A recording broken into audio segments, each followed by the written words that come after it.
flag? Thank you.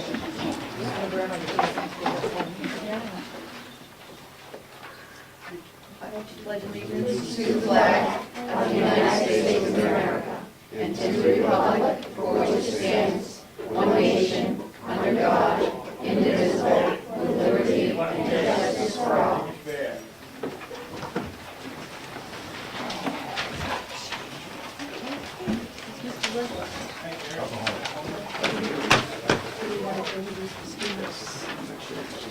Thank you.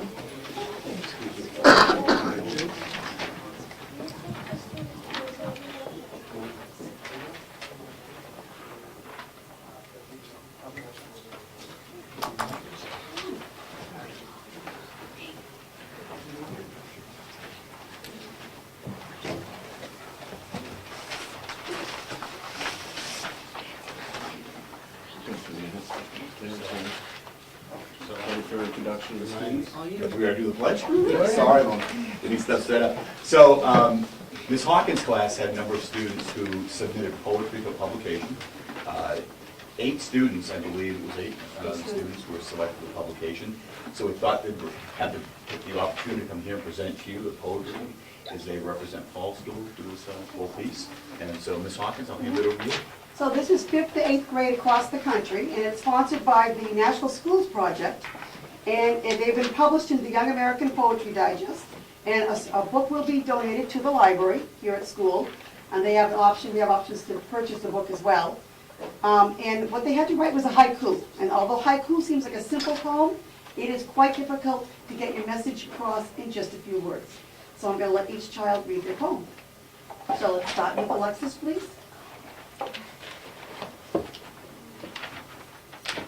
Oh, okay, go ahead. Is that where she goes? Okay. I wrote Candy by Alexis Duhigg. Candy rots your teeth. Candy is very yummy. Candy is not good. Got her message across. Very nice.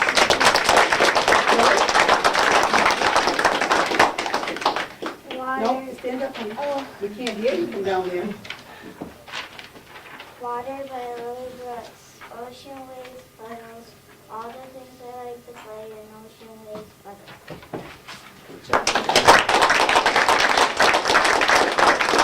Tyler? Baseball by Tyler Summers. I get up to bat, the pitcher pitches the ball, I hit a home run.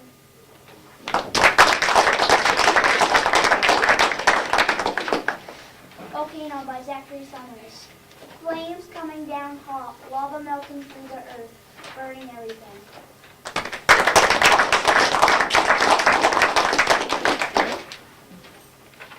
Max, stand with your friend. Go ahead. School by Whitey Man. Very happy school, learning math and reading man, finally leaving happy.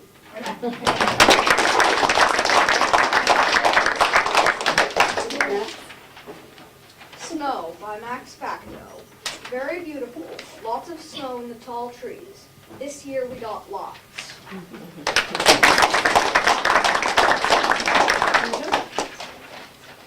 Snow by Angelina David. Snow is soft and cold. It makes big snowbanks for us, makes snowmen all day. I just wanted to finish by saying 2 students couldn't be here. Brianna Welton and Derek Dumont also got published.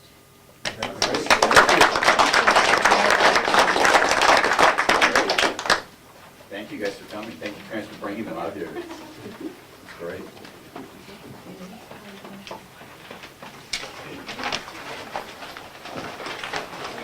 Minutes of the last meeting, 4/9/15, 4/15/15.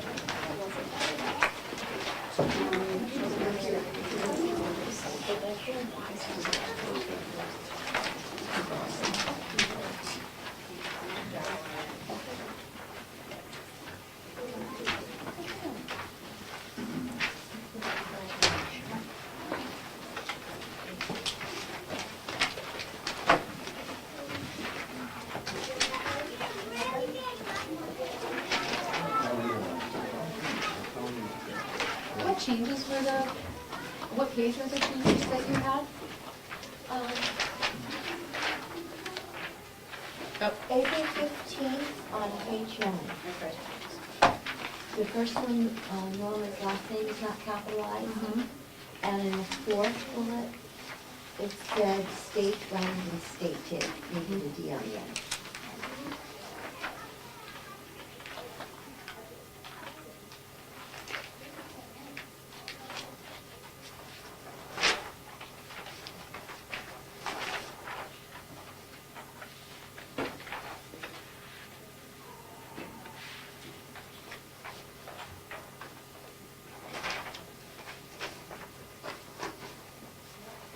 So did you ask for Thursday, April 19th or 15th?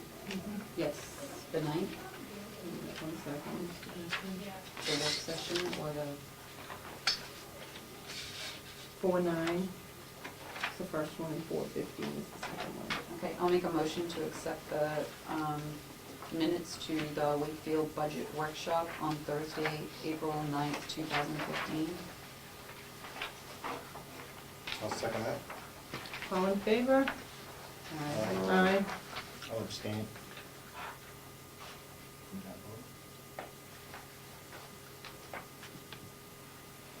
Now we're looking at minutes of 4/15/15.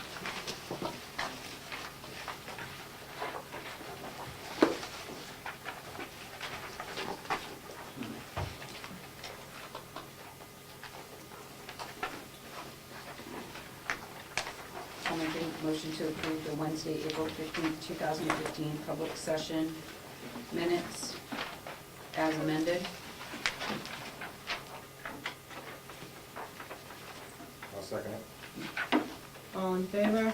Aye. Aye. Aye. I'll abstain from that vote.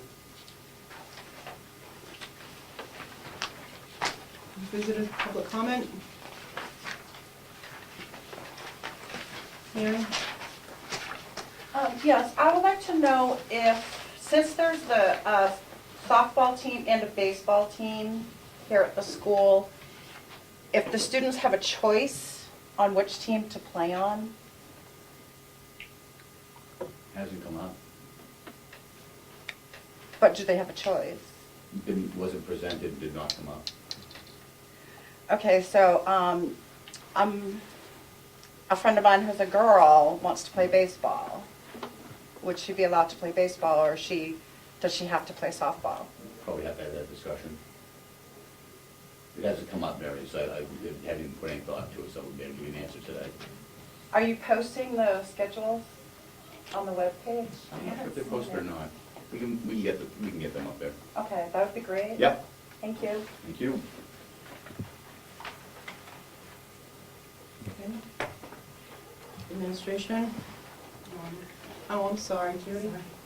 I was wondering about the size of next year's third grade class.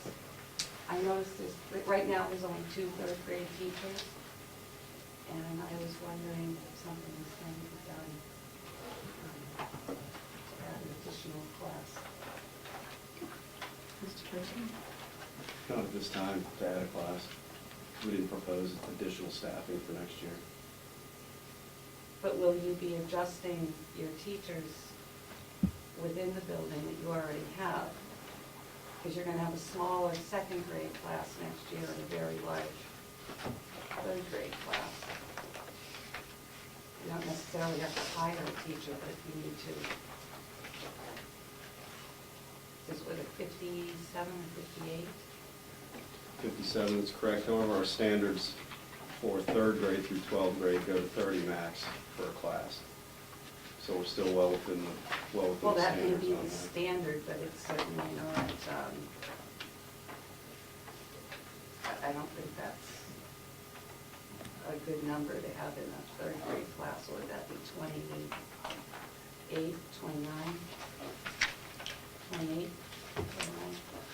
I'll talk with Mr. Gregoire about your concern. And I think there's a much smaller class in second grade for next year.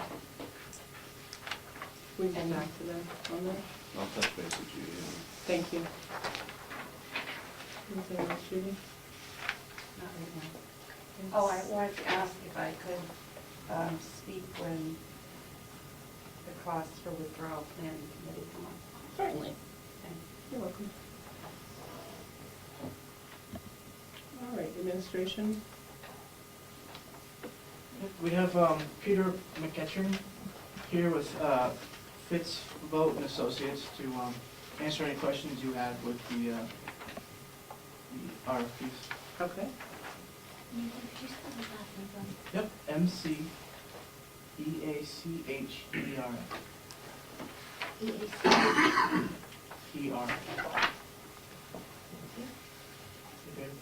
How you doing, Adrian? Good. You ready for us now? Yes. Okay, I will let you gentlemen know. Thank you. Just slide over here.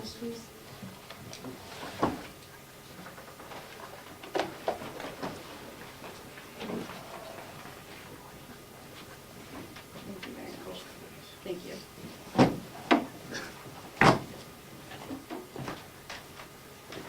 Hello. So as Nathan said, my name is Peter McEachern. I'm the Director of Business Development with Fitz Vogt Associates. I have with me George, Hi, I'm George Brown. I'm a district manager with Fitz Vogt and Associates. and we have two more gentlemen in the hallway, David McGurn, District Manager, and Bob Bluff, Vice President. They'll be in momentarily. They're preparing some samples for everybody. Thank you for having us here. We're excited to be a part of this. So any questions that you have for me, please feel free. That's what Bob's bringing in. This is Bob Love, our Evening, Vice folks. How are you? President of Operations, who's doing the cooking for you today. That's how involved Bob gets in daily operations. What we're showing you here is a sample of a breakfast and a lunch reimbursable meal that we have in our proposal. What it is a smoothie that has all the components in it that meet the standards for the National School Lunch Program. Obviously, the students would get a 12-ounce portion to meet those standards, but it's a healthy option that will be available every day. And coupled with the granola bar, we get the grain, or we put fresh granola out. We thought today would be easier to just hand out a granola bar here. So what a wonderful choice to have available, especially in the hotter months, which aren't many. We found that during the year, it's a popular item, especially at breakfast time. So it gives you that other option other than parfaits or egg sandwiches or pancakes or French toast or things like that. And sometimes it's just an easier thing to eat or digest a little. That's one of the great things we're offering. Do you have any, do you want me to just keep going on about the program and as in general that we propose? If you have financial questions? I'd like to hear the whole presentation, but I really would like you to touch on for us, at this point in time, we are a non-vending machine building, Okay. except for one water. Okay. So the implementation you have in your proposal for healthy vending machines, if you could explain that to us a little bit more, I would appreciate that. Or if that is, if it's a vending machine, if it's an a la carte, how you plan on working that and... Anything, well, I don't know if the healthy vending is part of our proposal. I did propose an a la carte price list, and those were all federally approved. So the Trix yogurt and like the cheese sticks and the goldfish and things like that you proposed for an alternative for the kids to get, that wouldn't be in a vending machine, that would be something that they would pick up and go through? Yes. Okay. An additional item. It helps, those items, it's your choice whether or not you want them. It's a good revenue driver to help offset some of those expenses that you see. Many schools, you know, without the a la carte items wouldn't survive, they wouldn't be able to make the numbers. A la carte helps give them enough revenue to offset the expenses. So it's a school choice, whether or not they want it. We're offering it as an option for you. If you don't want it part of your program, that's fine. Okay. How many schools are you in now? We have, right, I'm guessing 10, and we have also a sister company of ours in the Midwest that has, I think, 24 schools, something like that. We don't have, and I'll be straight out, we don't have what cafe services or added groups or people like that at this point. What we're offering you is a program that we found is solid. You're probably noticing that our expenses and revenue is probably 50 grand higher than cafe services, and there's a reason for that. We drive a solid program that's going to increase your participation, and the reason that's going to do that is because we're offering you, I think, 4 choices for lunch. You have your main meal, a deli bar, a salad bar, which with all the components, vegetables, fruits, legumes, proteins, everything in it. Smoothies offered at that time, and an Italian station. So all of those items, compared to the 3 that are being offered now, is what's going to drive your participation. Currently, you're around 56%, 54, 56% participation. We're proposing 67 to 70% participation, which we do in all of our schools because of programs like this. We don't have that many schools. We will get more schools because of this particular formula that we have. It's working.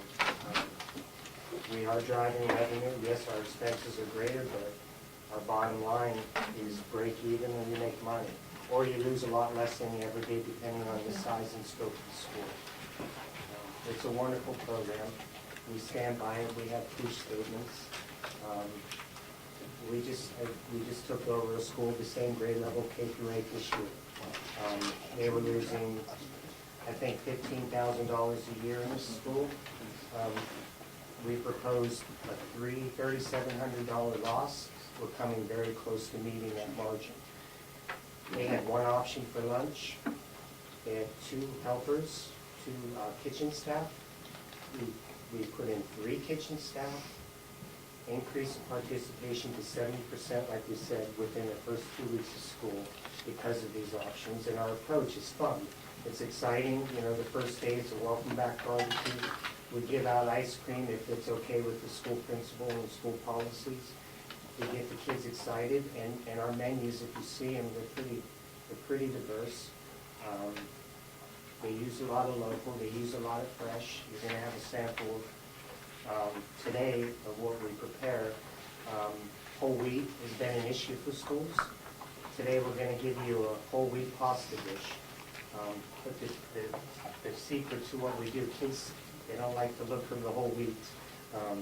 And that's been scaring them away. So we put a little turmeric in the water, and it turns it slightly yellow, as you can see. This is a lo mein. It's got fresh chicken, fresh broccoli, fresh ginger, fresh cilantro. And we do as much as we can drive a fresh program.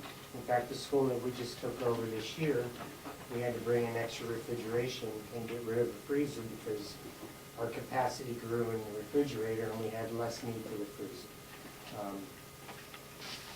And this works. It absolutely works. We were awarded St. Johnsbury Academy in Vermont for this very reason too. That's a large private prep school. Yes.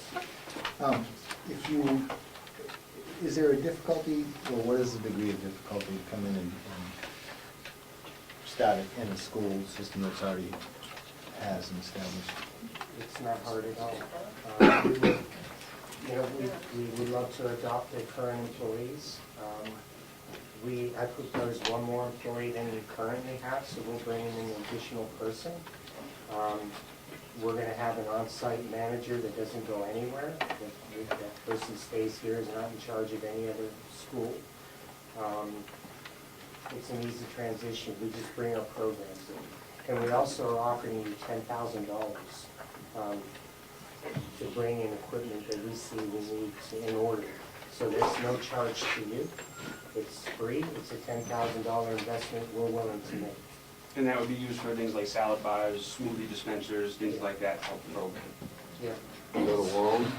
No. Not alone, no. It's for the life of the contract. The one stipulation we have, if we were to separate ways at any point in time during that 5-year, 1 year or 4-year renewals, then we would ask that you would buy it back at fair market value, or if you do not want to, we'll just take it away.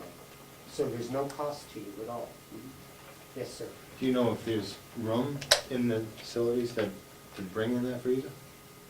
Have you Well, seen? we're not gonna bring a freezer in. Well, what? Yes, the- we the did, equipment that- we did two Yeah. tours actually, Okay. and yes. Yeah, and we put things on wheels, and we'll make it work. We do this quite a lot, and with different setups and situations. There's a lot of schools that don't have a cafeteria, they have all-purpose rooms.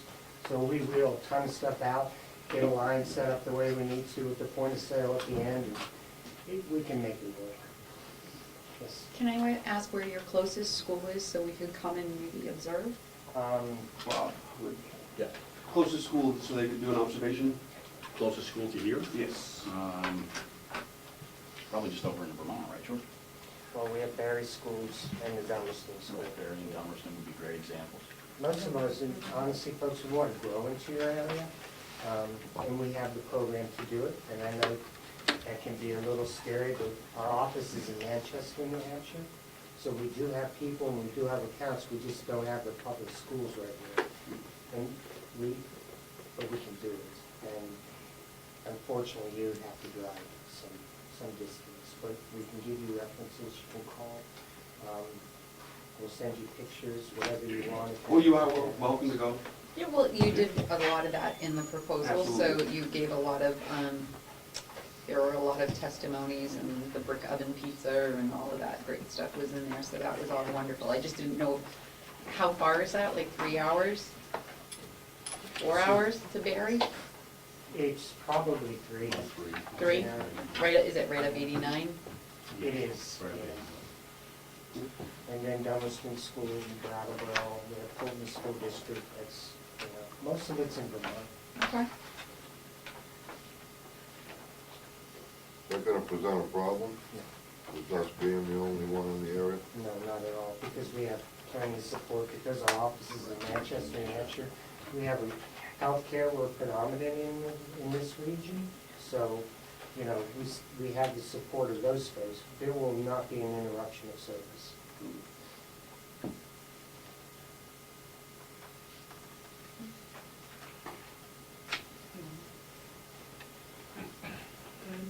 I just observed maybe a public comment. Question, if it's okay? Yeah. What other segments are you in besides schools? I heard you say healthcare. Is there the B&I or anything else like that? We or- do B&I, we do healthcare, we do Meals on Wheels programs. Healthcare, there's different levels that we do. These gentlemen can answer to that, because I'm more of a public school guy. Yeah, we've done everything, skilled, assisted living, memory support, independent living, CCRCs in the healthcare segment. We also have some specialty schools. We service Learning Center for the Learning Deaf. Center for the Deaf and the Latham Center on the Cape. Follow-up? What is your closest unit to here? Mr. Manor? Probably Bristol Manor, Bedford. Bedford, yeah, Bedford. But Meals on Wheels out of Manchester goes up That's right, Meals on Wheels is as far north this year, almost as far north. That's right.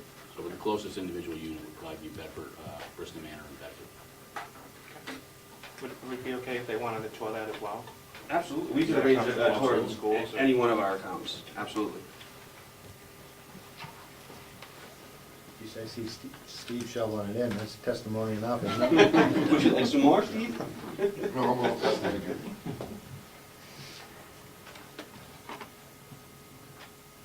No other questions, guys? What's the deli consist of? An assortment of meats, which would include turkey, ham, not too often bologna, mostly the turkey, the ham, sometimes salami, but not too often that. Those are just kind of like throw them in there on occasion to mix it up. Roast beef on occasion. Hummus will be available. Either tuna chicken, egg salad, those kinds of things, but there will be at least 4 or 5 options. So they basically build a sandwich with their choice? Absolutely, and cheese, lots of lettuce and tomato. And another concept that I just started in schools, this has been a difficult year for schools, because of the olive color restrictions and, you know, the grains, it still had some effect. But we put in what we call as a jalapeno station, and we will do that here. It's just not gonna be an everyday event, but maybe, you know, 2 or 3 times a month kind of thing. But what it is, and the great thing about it is it uses about 80% commodity foods in a great way. Because what we do is we set up taco meat, chicken fajita meat, refried beans, fried rice, cheese, guacamole, salsa, sour cream, you name all the toppings that you can think of. And then we have flour tortillas, taco shells, taco chips, salad. So you can build a salad, a fajita, a burrito, a taco, and the kids can make them. We'll just build it, you know, and then they put their own toppings on and go. It's a wonderful station, and I put it in one of my schools that we were struggling with a little. We were about 65% participation, and that drives me nuts. We need to get to 70, and it brought us to 70 within 2 weeks. Just that one station, because, you know, people get bored, kids get bored, parents, teachers get bored. So we need to always offer new ideas, and we have a ton more of those concepts. I've just always been afraid to implement them in schools, but we did it at this level, and we did it at the high school level, so I know it works. It's wonderful. And we have an Italian station similar to that. We have an Oriental station similar to that. An American station that's similar, and a couple other ones of, you know, different ethnic backgrounds. But it's wonderful. And those are the things we'll bring to you. No call for spam? No call for spam? No. We can keep a can on hand for you. If you want spam, it's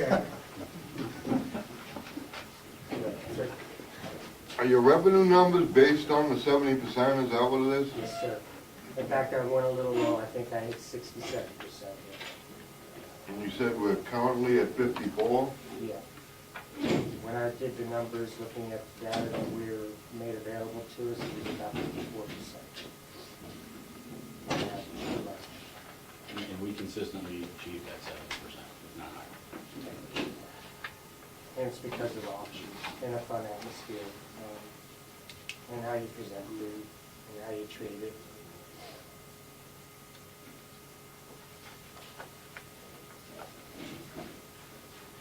In the school we opened this year, I had to put a whole new staff in, all brand new. So that first 2 weeks, we was new to them, they've never done public schools. You know, pretty good cooks. You know, one of them, the other two had no background in food service. The food's been amazing. You know, we spent some time, gave them direction, gave them recipes, you know, worked with them pretty closely. They were a good cook. You know, the cook we have is really pretty good.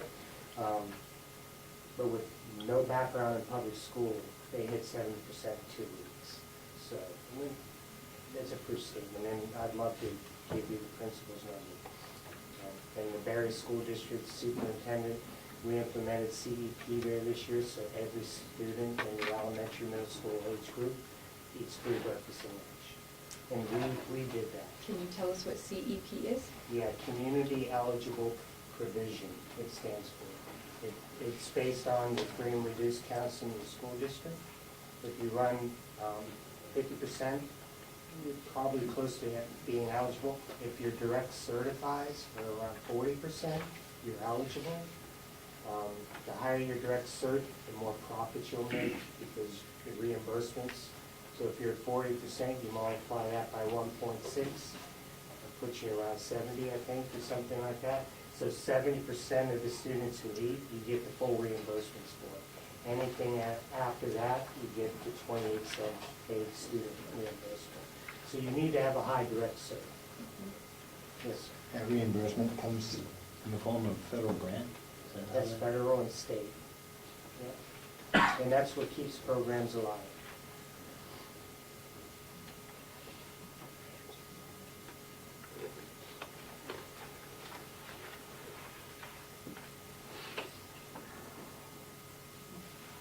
I don't want to forget anything because we have a lot of good stuff in the proposal. But the $10,000 contribution is a contribution.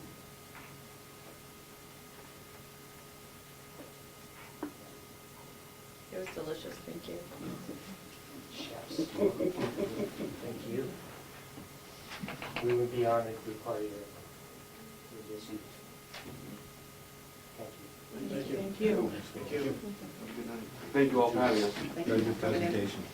Thank you. Thank you.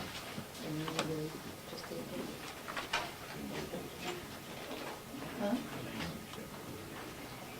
No, you're the hearing this, you're back.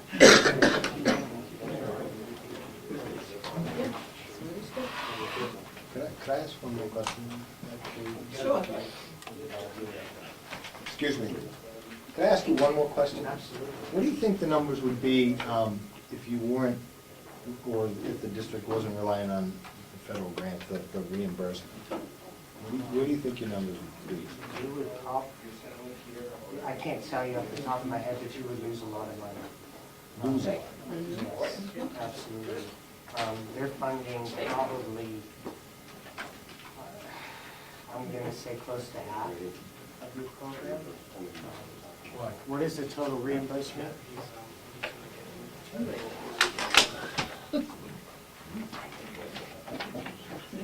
So they're funding over half of the program. It's $116,000, the program is only, total expense is $204, so they fund $116,000. Okay, thank you. You're welcome. Thank you, folks. Thank you. Thank you.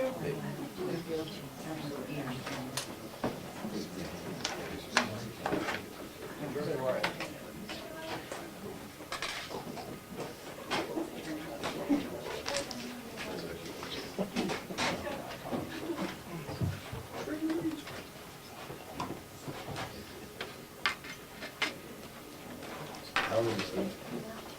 Can you speak?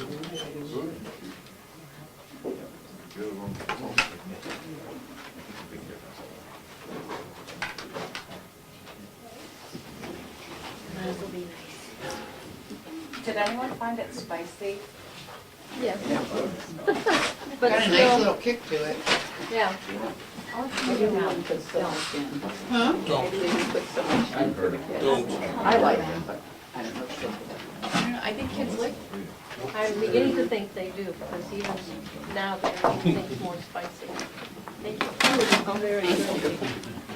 Next, we have Okay, we don't Chris have these. Sparrow and Sarah Green from Testing Services.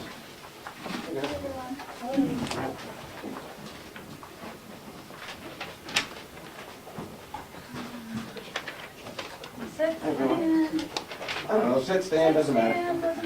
What I'm actually gonna do is I'm gonna hop out and help Brian set up a little special treat for you while Kara gives you a little bit of an update on some of the stuff we've had going on in the cafeteria this year. So, so as far as some of the promotions, I just wanted to give you an update of what we've done so far this year. We have made some changes in the offerings to the middle school students. So we offer them more of a variety of pizzas on Friday. We've tried round pizzas and giving them a little bit more choices to give them those options that we discussed.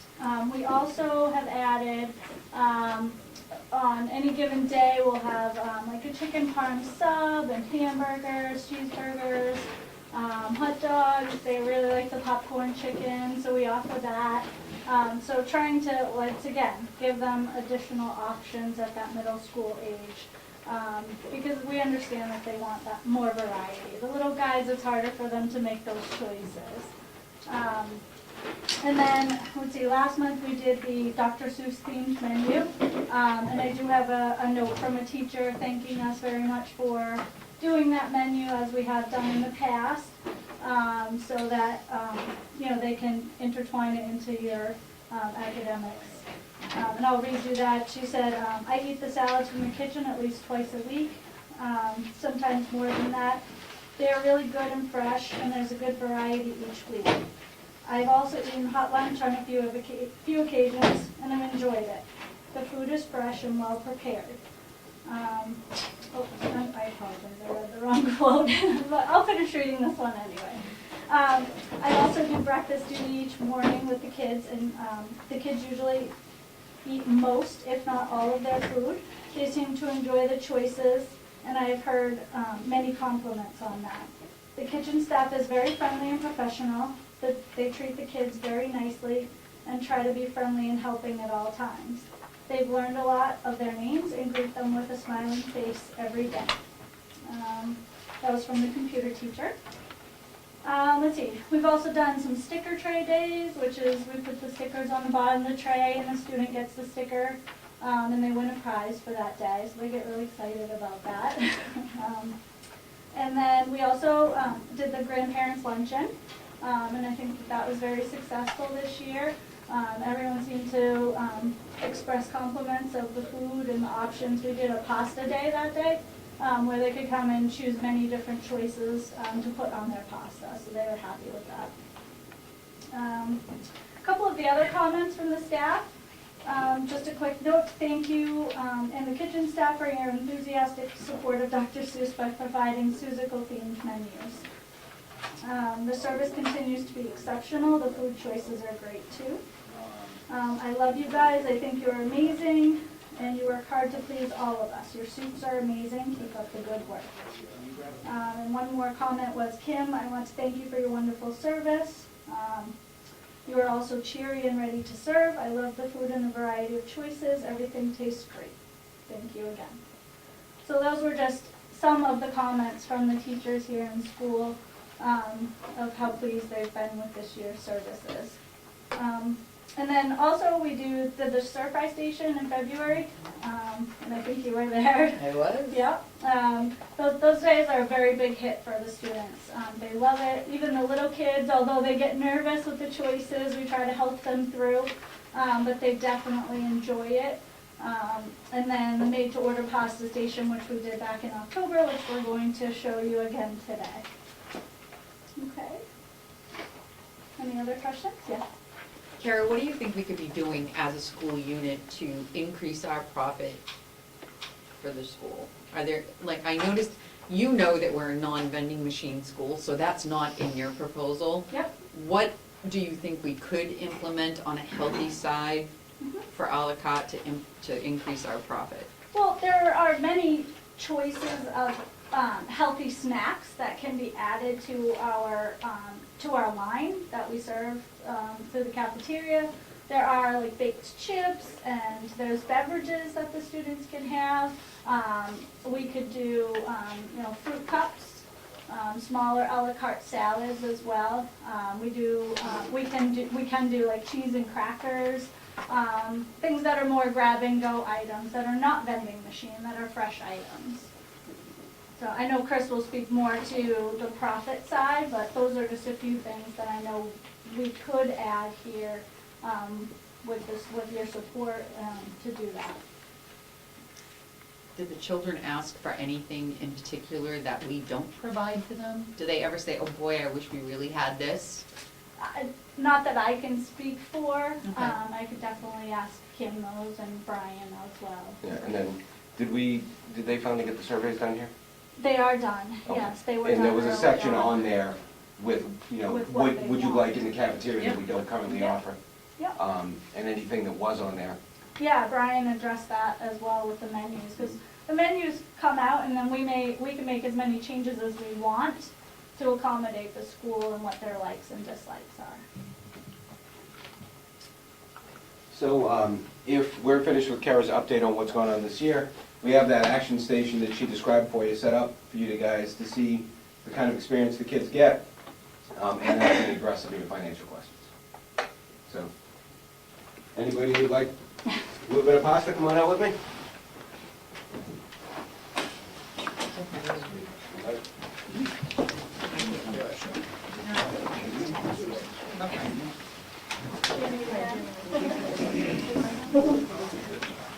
I thought I was gonna see Steve up So and this at is it. the No, demonstration. yeah.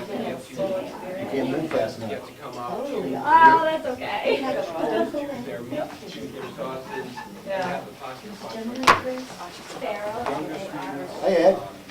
How are you? A little less interactive, so And Brian and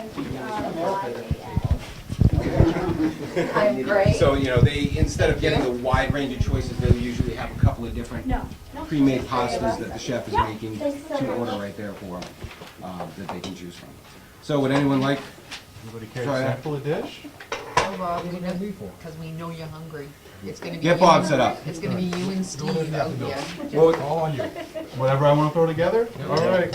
Well, Bob, I'll give you some vegetables because everybody needs some of those. No broccoli? Okay. A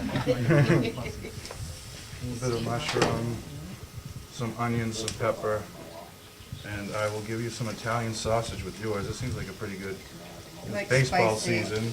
Are you speaking to me? Yes, I am. So you just get the vegetables going for them. It's kind of nice for the kids because they get to see how quick and easy it can be to throw together a dish. And then you get to have a little bit of interaction with them that you normally wouldn't have because they typically ask for. They do it like the line is going down. We don't link them. Nope. Red sauce or And it's white all sauce? done and You have a kids preference? are in and out. No sauce. Okay. Yeah, we actually, we do these company-wide. The biggest one that we've ever done was down at Dover Middle School, 440 students for 25-minute lunch break. And we ran on time. I was doubtful. I was doubtful.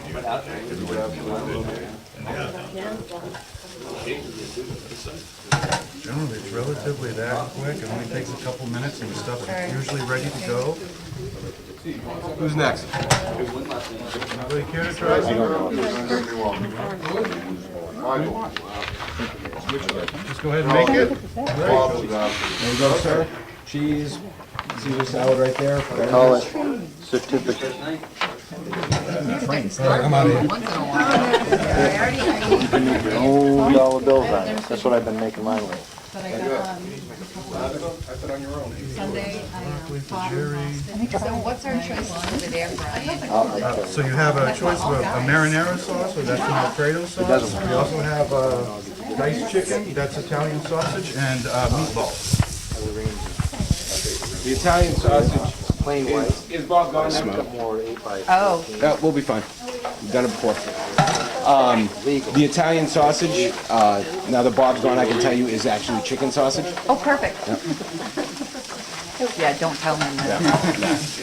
How often do I use it? And all of this, obviously, we do it for the students. It's all compliant with all the regulations and all of that.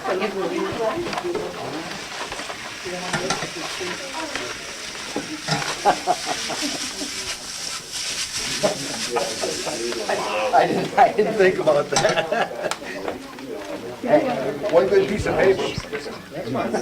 Jerry, here you are. You're very welcome. A little primavera with chicken. Anybody else care for a dish? You want to try a dish? Steve, would you like to see? Small Alfredo with some chicken? Michael, Broccoli as well? Michael, getting you a plate. Okay. You want mushrooms, onions, a little bit of everything. but if Michael gets one and you get one and Bob gets one, I was here.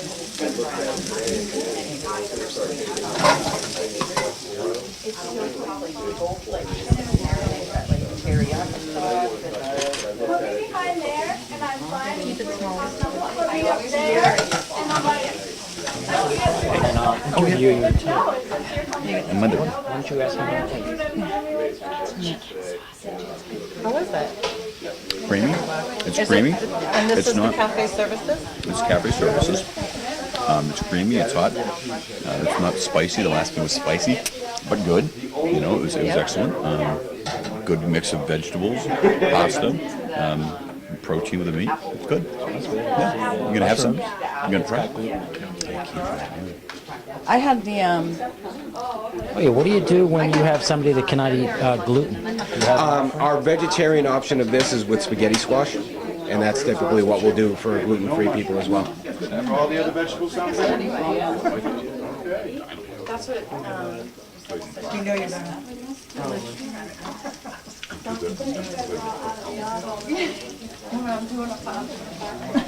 It's hot, it's quick, it's So what do you think? Delicious, really. It is.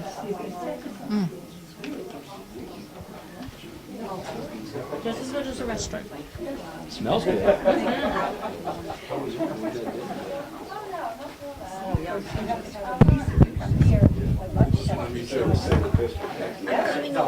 I'm intruding. Oh, you're gluten-free, right? Is the pasta gluten-free? You said there is a gluten-free Version.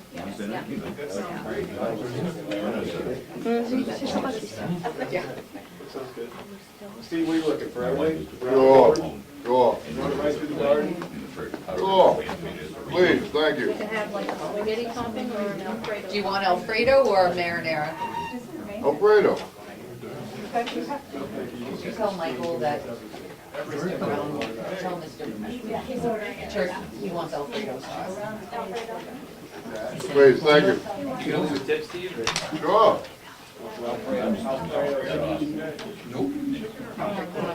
What's everything? You're gonna, They said they have a glutton option out there. He doesn't have gluten option. He said they do. which if we had one, that would be, but. We have some. I'm good. Well, I want it.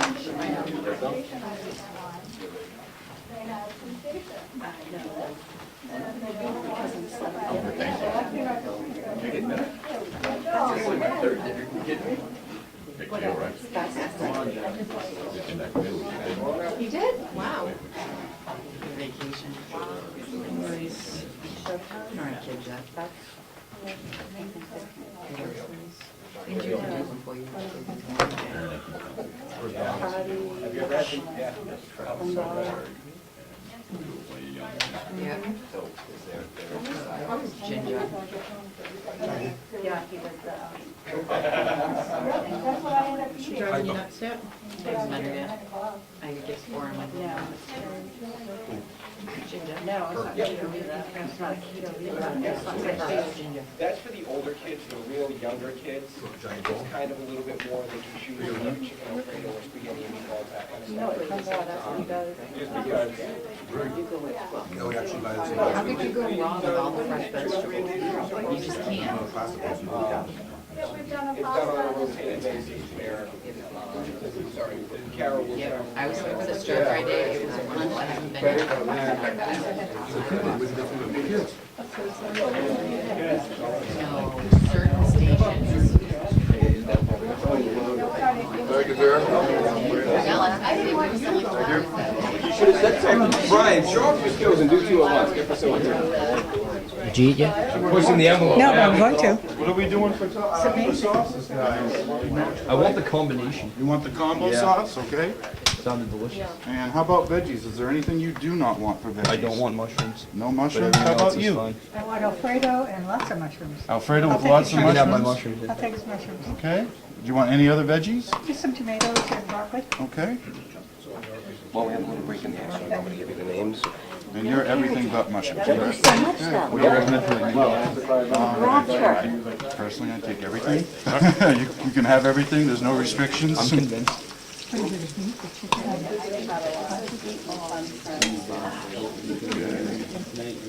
And you said you wanted chicken, right?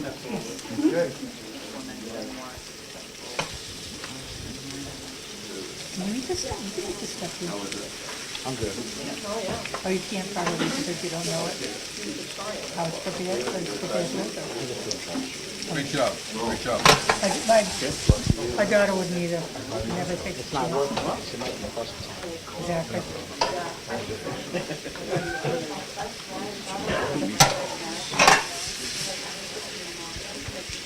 Camera's gonna have to run itself.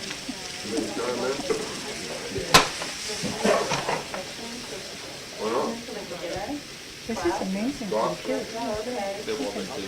Oh, I bet. Why wouldn't they? I'm surprised you guys think they're best.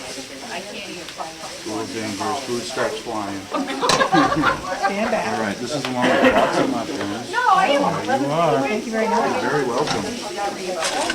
It was, this is actually just a concept. Why this year? And when the first couple of people came up. Thank you, sir. Enjoy your lunch or dinner.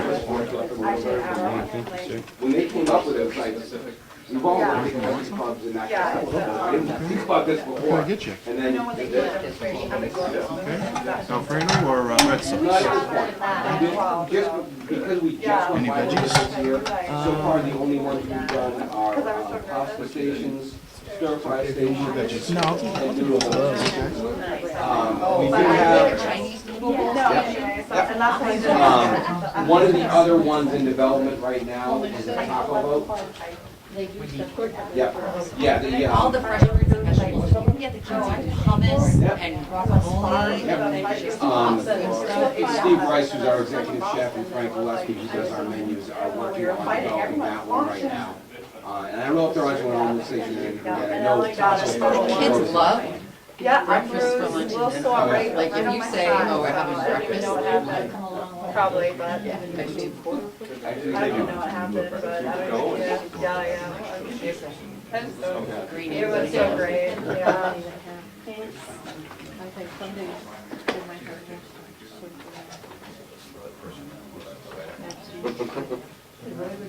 Thank you. Did you have dinner already, Michael? No. Now you're hungry, don't you? It smells really good. Yeah, it does. That's my favorite. I don't know. That's the only one I get. Do you know the orange one? It kind of tastes like Tang. Only like, yeah, it kind of tastes like Tang, the orange The one. red tastes like coffee. The red tastes like Dynatap does, but that one is good, and then I like the one that tastes like Tang. I'm leaving. Yeah, and all the beverages we brought, unfortunately, they're not all compliant at this age level, but I didn't want to restrict you guys to water and juice, so. They are compliant for schools, just not. We appreciate the caffeine incorporated. I saw the pews out there, that's kind of good. It's busy. Those are zero sparkly waters, huh? Mm. I have to tell you, I came for the stir fry. It was delicious. What day is the noodle bowl kind of day? If you could please let me know. I'll let you know. So now I think everybody's back. I know you had some questions about the financial pieces of the proposals in general, and I'd be happy to answer any questions you have.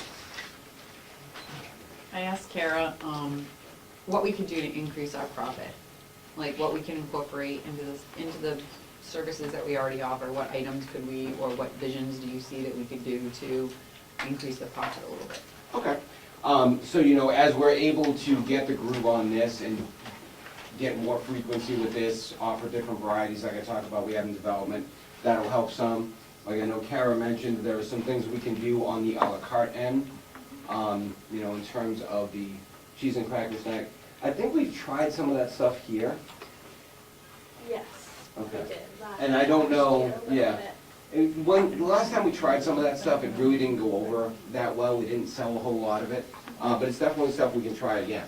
And the other thing is too, that you have seen a gradual increase in your profitability.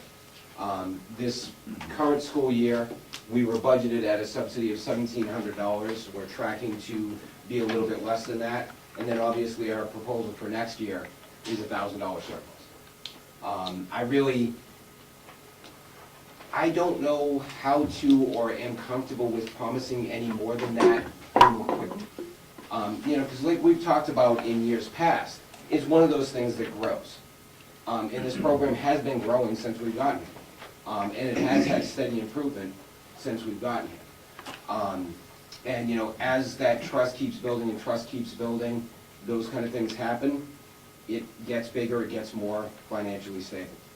I think we've talked about in previous meetings how when we first go into a school district, it's always funny because the first survey we'll do, all the kids, especially the younger kids, and actually even the older kids, the pizza's horrible, we need better pizza, we need better pizza. And pizza's still the #1 selling day because of the whole wheat crust. Within 3, 4, 5 years, we do the surveys, we don't see that anymore because the kids have gotten used to it. It's just like your fresh fruit and vegetable program, which you're on the beginning end of, but I've been working with the fresh fruit and vegetable program since, it came out. Yeah. 7, 8 years ago? 2005, Yeah. 2006. And what we saw in those districts where we've had it since the beginning, and we have K through 12 and then coming up, is those kids in elementary schools that got exposure to that fresh fruit and vegetable program, as they got into middle and high school, ate more of the vegetables we were serving in the lunch line. You've got the same kind of that stuff going on. You know, over the past few years, we introduced more and different types of vegetables. We've gone with all the whole grain, and it's starting, you know, it'll build, it keeps building. So really, you know, I can't really promise you the world. We've steadily increased profitability every year we've been here. I don't see any reason why that wouldn't continue. Okay.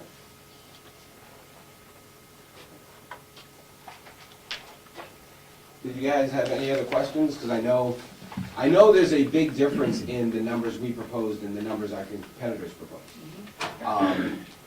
You know, and I was really kind of shocked when I saw it, because I based the numbers on the past 2.5 years of experience here. I actually based it on December close, because that was the last solid numbers I had when the proposal was due. And we've actually even seen a little bit of participation increase since December. So my numbers are conservative, but they're based on what's been going on here. I don't know what kind of stuff they talked about that could possibly increase it 30% more than what's going on now, especially when they're talking about spending a little bit less per meal on food, and like a 10% increase in labor. I don't know how you do 25,000 more meals with a 10% increase in labor. So, you know, that's really where it came from, was our experience here, and the experience we've had over the past 3 years growing this participation and growing this program. Because it has grown since we came in. I believe you guys were in the 40s for participation when we came in. And in 3 years, we've got it up into the mid-50s. So, you know, that's, honestly, if there's a way to get it bigger faster, I honestly don't know what it is.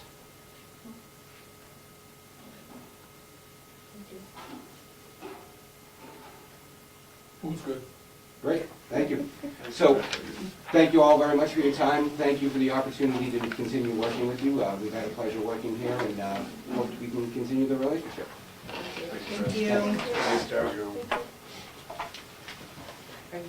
looking to make a decision on that tonight? Madam Chair? I would like to make a decision on this tonight to get it done with. I don't see any reason why we couldn't make a decision tonight.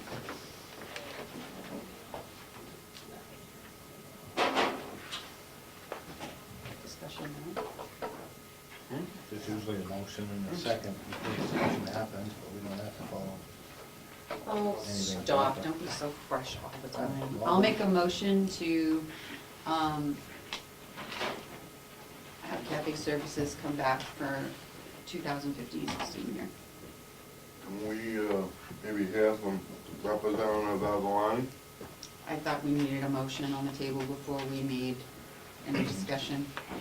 Need a second, actually. Well, That's what it was. It's really kind of nice to hear his thoughts. He did say he looked it over before we start making a motion to nominate a particular company. Maybe get his 2 cents where he's in the business.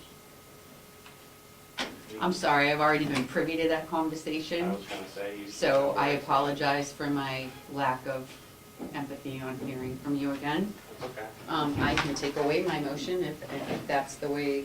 You need a motion and then a second, then you have to open it for discussion. Yes, sir, that's what I thought. So I'm gonna make a motion to ask Cafe Services to come back. That's what I would like to see happen, based on the numbers and the conversations that I've had for the 2015-16 year.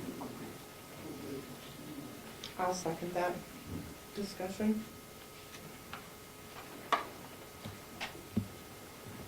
Open for discussion. I take a good look at both companies.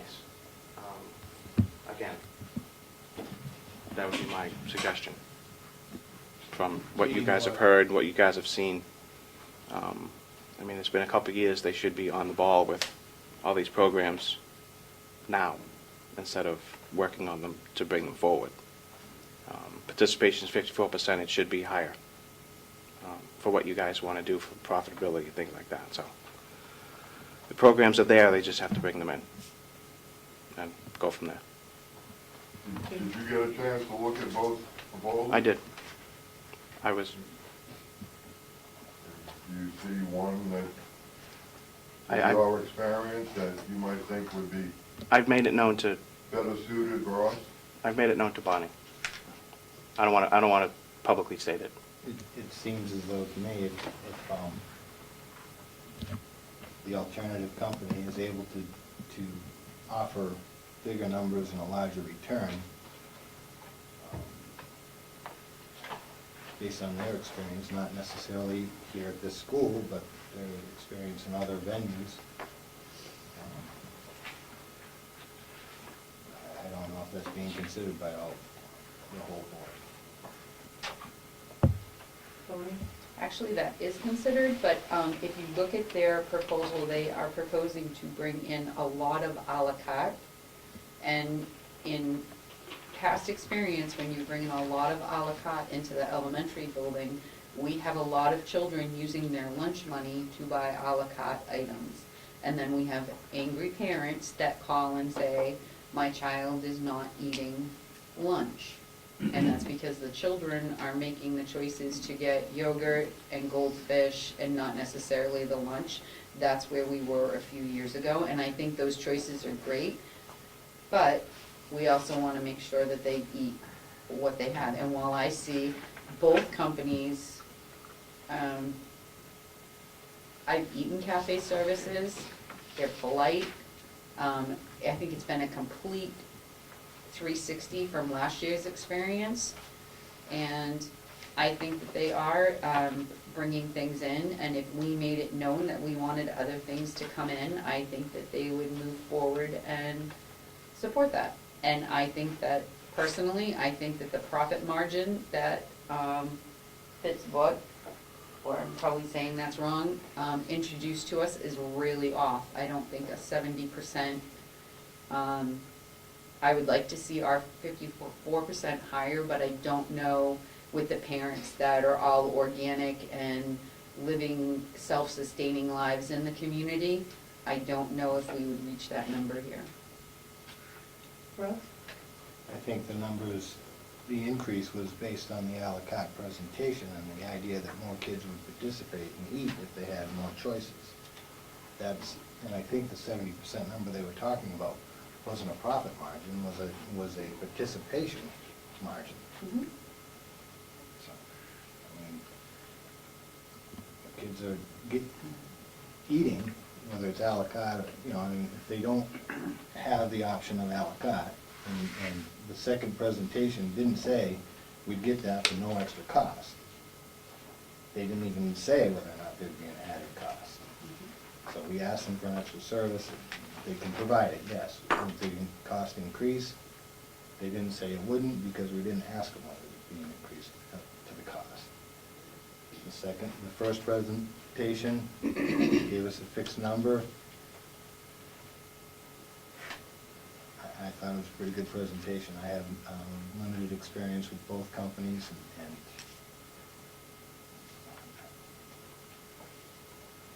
Steve? I believe Cafe Services is in their third year now, and I just don't, after nearly 3 complete years, another couple of months will be 3, I just don't like hearing that, well, we're still trying things, we're still trying this, we're still trying that. I'm not comfortable with someone that's been here for 3 years, and they really don't seem to have a handle on it. And clearly, after 3 years, their numbers should be, I would say, far greater than 54%.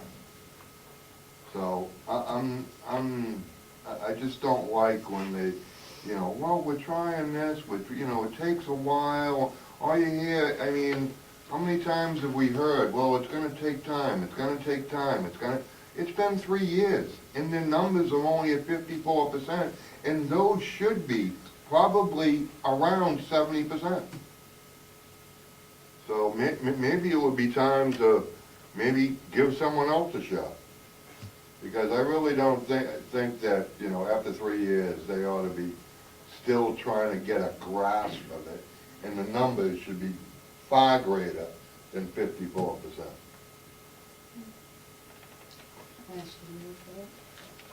We have a motion on the table, can I move the vote? All in favor of cafe services coming back? Aye. Aye. Aye. Opposed? Aye. I'm opposed.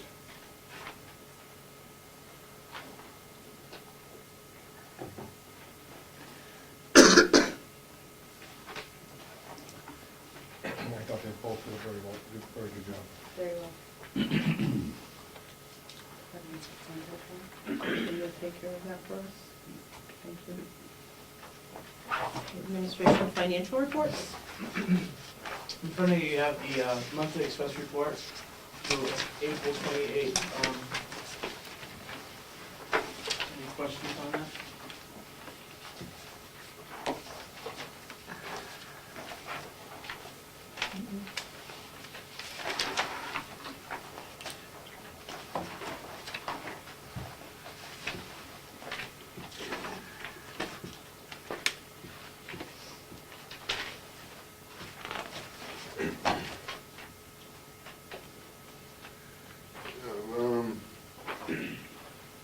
Regular ed contracted services,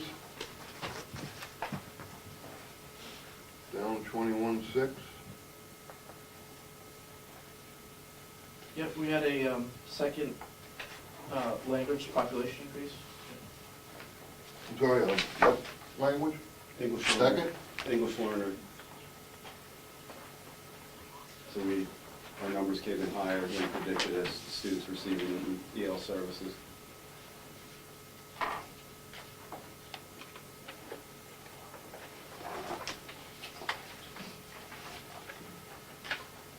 Well, I guess I don't understand. More kids are learning English, so the expense. No, these are students that English is not their first language, and we provide services. It's considered English language learners. They're actually called now English learners. So it's those students that are learning English that it's not their first language. How about substitute salaries, down 33.77.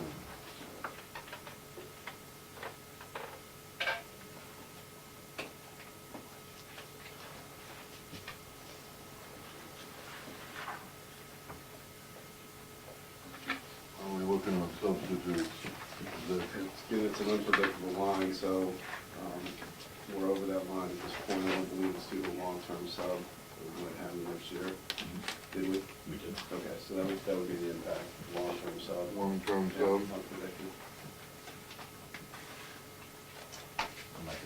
unpredicted. Long-term sub. Is this another case with the big number in parentheses where the money's been encumbered, taken away, and then goes the last end of the fiscal year, and they recover? I mean, I realize it's the bottom line budget, it shouldn't be, but there's still monies coming in, so that number may shrink. It's just encumbered, usually a big deficit. When money's come in, it makes that deficit small. Right, take for example your public tuition, you know, $2.4 million.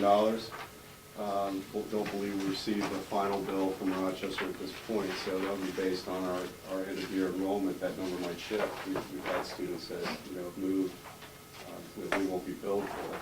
So we encumber the total amount, however, our final bill might be less than this total encumbrance, which would shift that negative $52,000.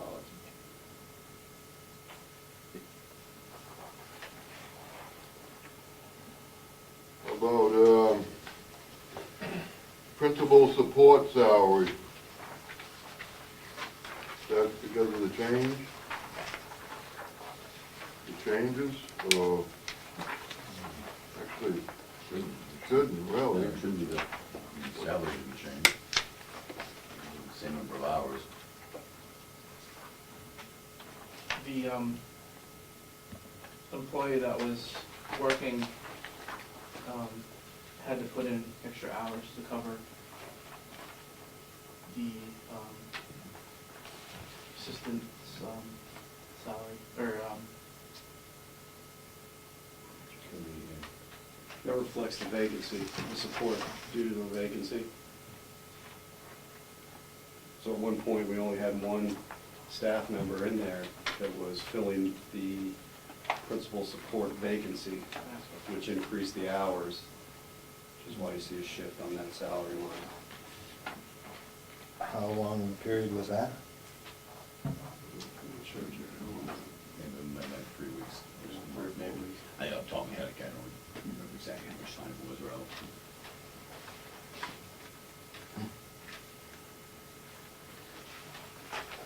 Maintenance and phones, down $13.80.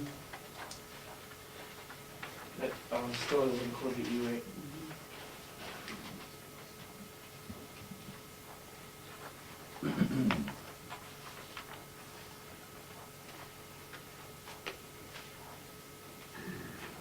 How about transportation salaries, down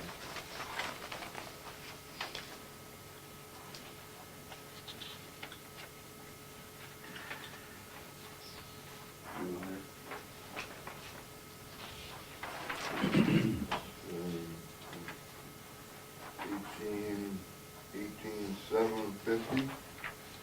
There was a new hire that came in at a higher rate. Okay. A new hire that came in at a higher rate of pay? Yeah. They had more experience.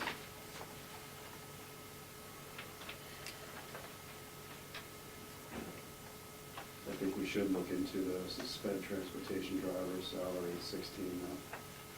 Mr. Cass will get back to you on that one.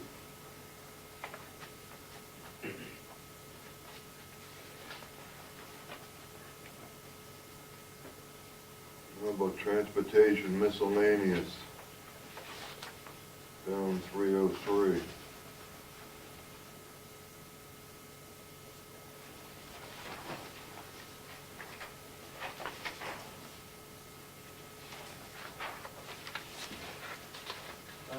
We get 19 on that one too.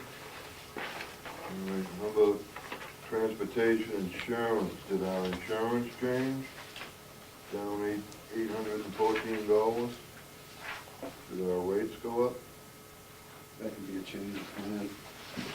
One of our drivers. Probably an increase in the increased salary. If somebody comes in with a greater value, then gain on that too, okay? And how about technology contracted service?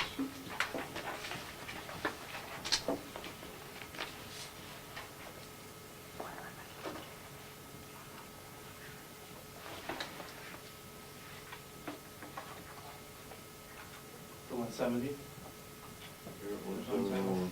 Yep. Okay, I'll look into that one too.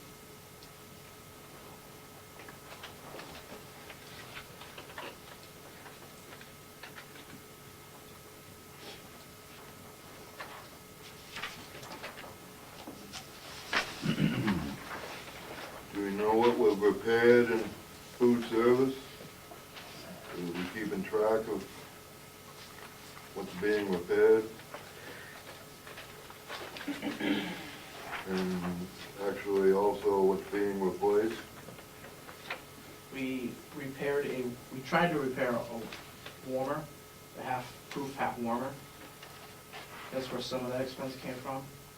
And then we ended up needing to purchase a new one. Is that the total of that? We also did some stainless steel backing in the wash area because of the splash, it was splashing over the actual rack. So there's some stainless steel work that was put in. Let me mark that line as well.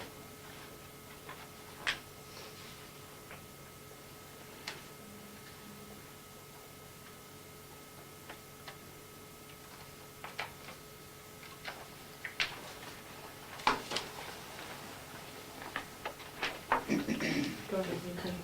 Okay, the next report is the revenue report for April. Do you have any questions on that one?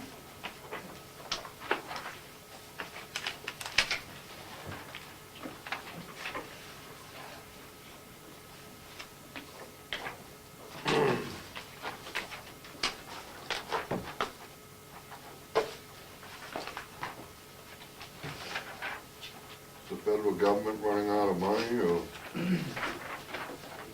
they just gonna be a little late on, a little tardy on their payment?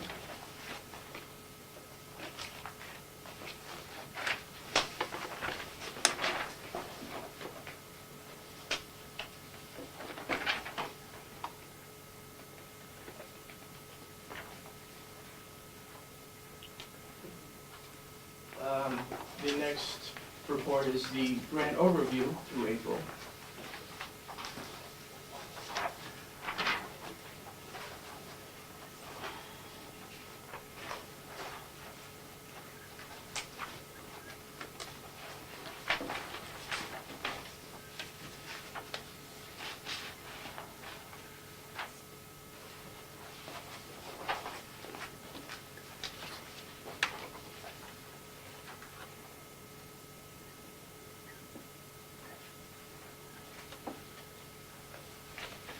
Very last line on page 5, says,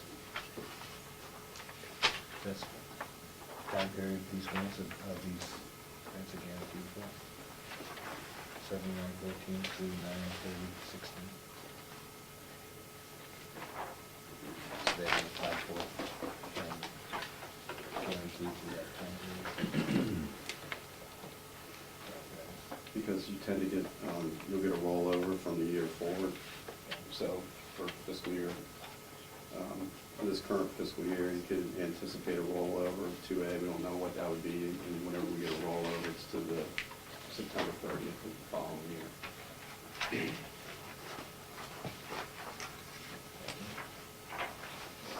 Go ahead, Nathan. Okay, and the, next on the report is the cash reconciliation, the general fund for February and for March 2015.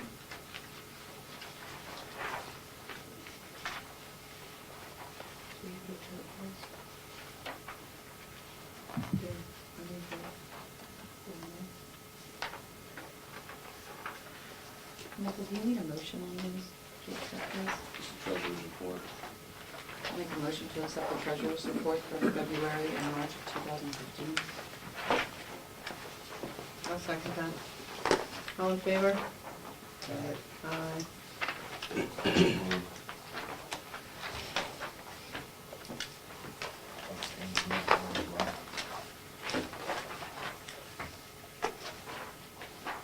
Thank you, Nathan.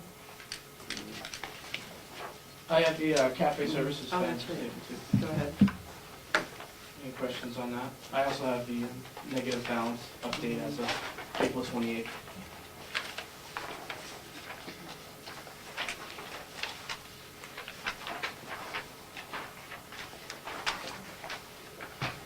Honest to Creations, no one should owe $250 on their child's lunch.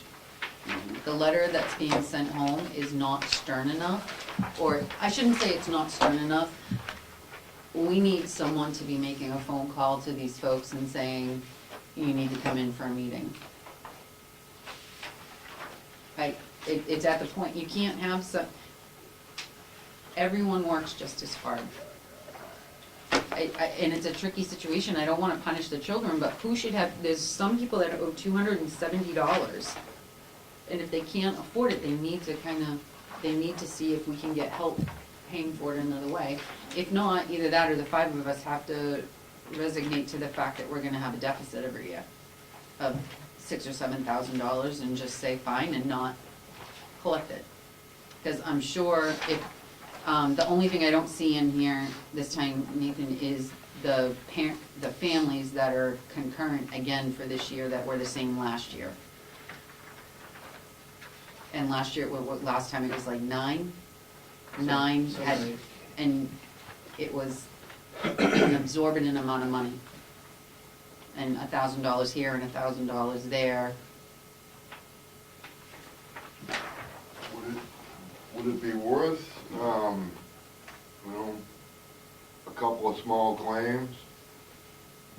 You gotta, even if you get the small claim notice, and then you can give them the option.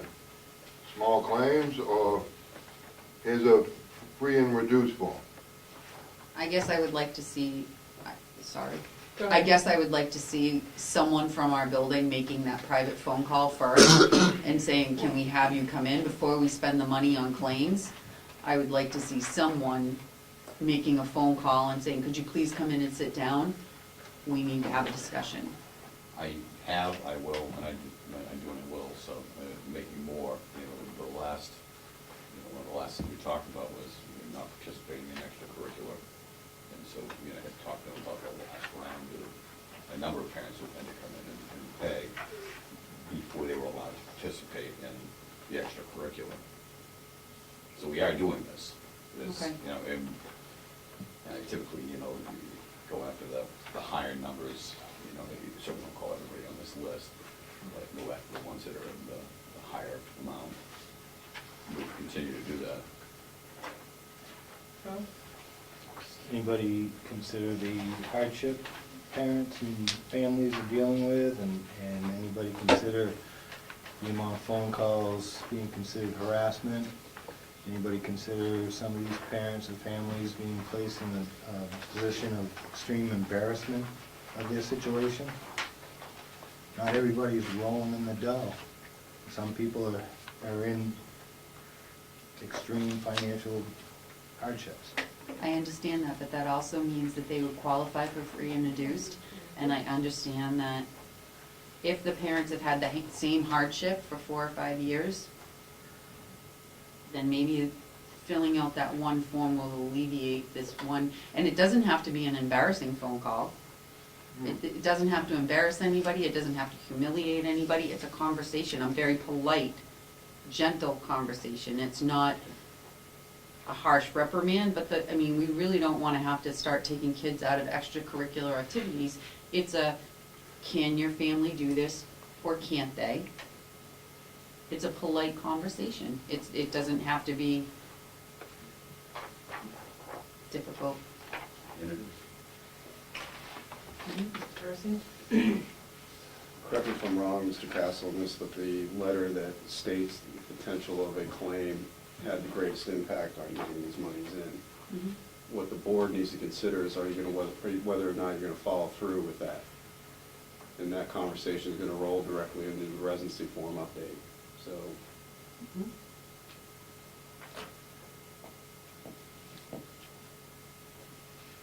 Goes back to Mr. Bratton's point.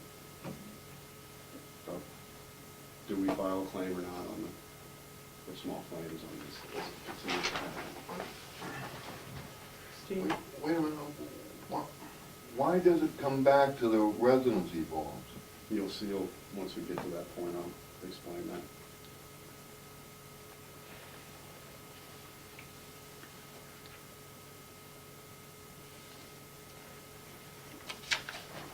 Bonnie?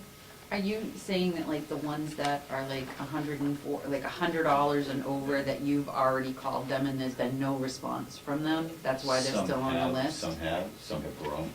Again, we kind of have to be very tactful in the discussion, because I know it's hard. People don't want to owe money, and so when I have that discussion, it's, do you need a free reduced form? I get we may be having some difficulty. When can you come in and pay? Can you come in and pay something on this? Because I don't want to keep your child out of the after-school activity. Can you come and pay a part of it? And I'll accept that. Just let's make some movement on this instead of just putting it off. But yeah, I typically go after like $100 or more. Vaughn? What are you getting for answers to the questions? I'll be in.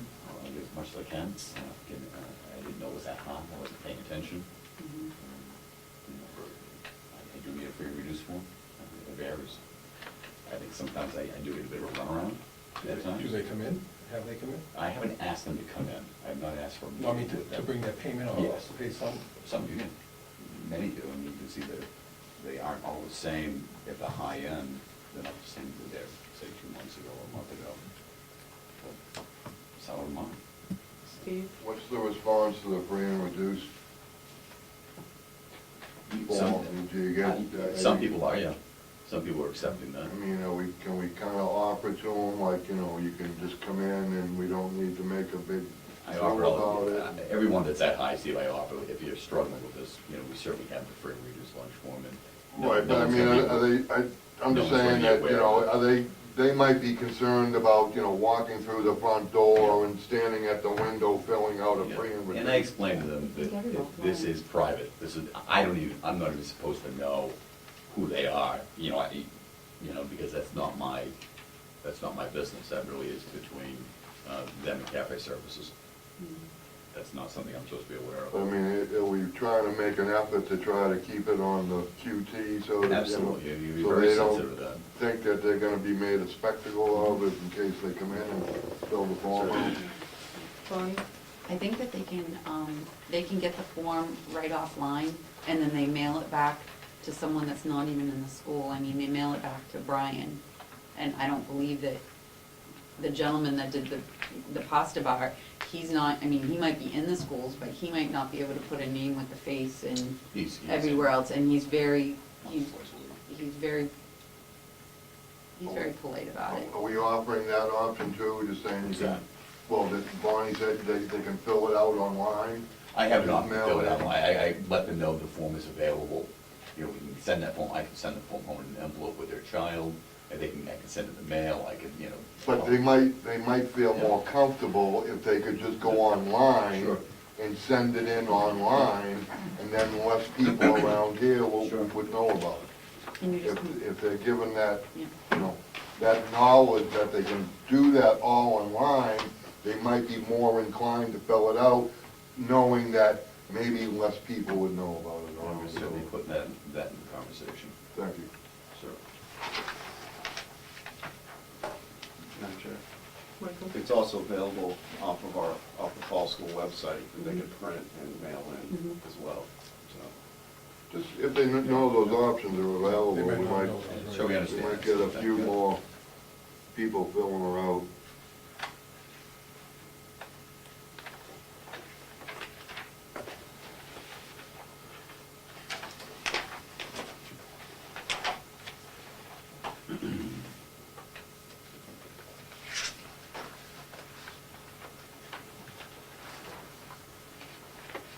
Good?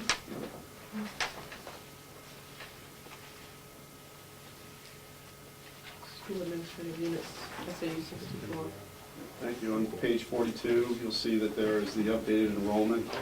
Currently have 428 students in Paul School, 189 high school students. It brings us to a total of 617 students. And you'll see the residency form numbers as well. Fall School, we're still missing 24, and that Spalding number as of today was updated to 20 that we're missing. Spalding's 20? It's 20, yes. Bob?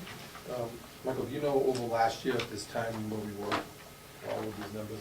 I don't know that. We had 0 last year. Oh, you mean for the residency form or Yes. enrollment numbers? No, it doesn't speak. We were at 0 last year. And we've made even more effort this year than we did last year to gather these residency forms. So I'm not sure what's going on. And working with Spalding is a matter of holding their schedules. I went to Spalding and met specifically at Spalding to find out the holding the schedule concept and how that process works. Students still have access to their online school management system. They can enroll in their classes. And my question was, so they show up to school the first day, they already have a schedule, they can go to class, they're still tracking down residency forms. So I guess this will roll right into item B under this. So what I feel that we might want to work toward, and I can talk to Superintendent Hawkins about this, is these 20 students, unenrolling them, so that they have to re-enroll for the next fiscal year, the next school year, and provide that residency form for enrollment as a Wakefield student. So when they do come to school, they're unenrolled, and then the parents have to go through the process of enrolling them again. And then I also feel that, you know, you're talking about $12,000 per student here. I think a letter around small claims for those monies, because the proof of residency hasn't been provided. You know, they've received numerous letters, as well as the letter indicating that your schedule's on hold. It's not working. Had the truant officer knocking on the door a couple times, saying that they'll get the information to us. It's just not happening. So I feel you need to take it to another level if you think we're going to get these residency forms in, and that's the way to make it happen.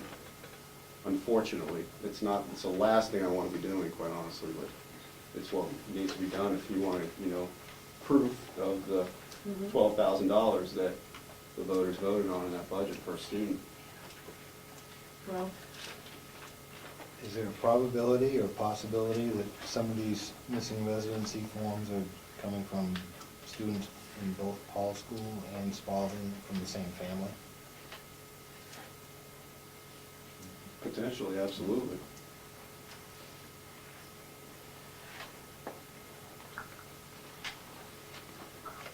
As I believe, I'm sorry.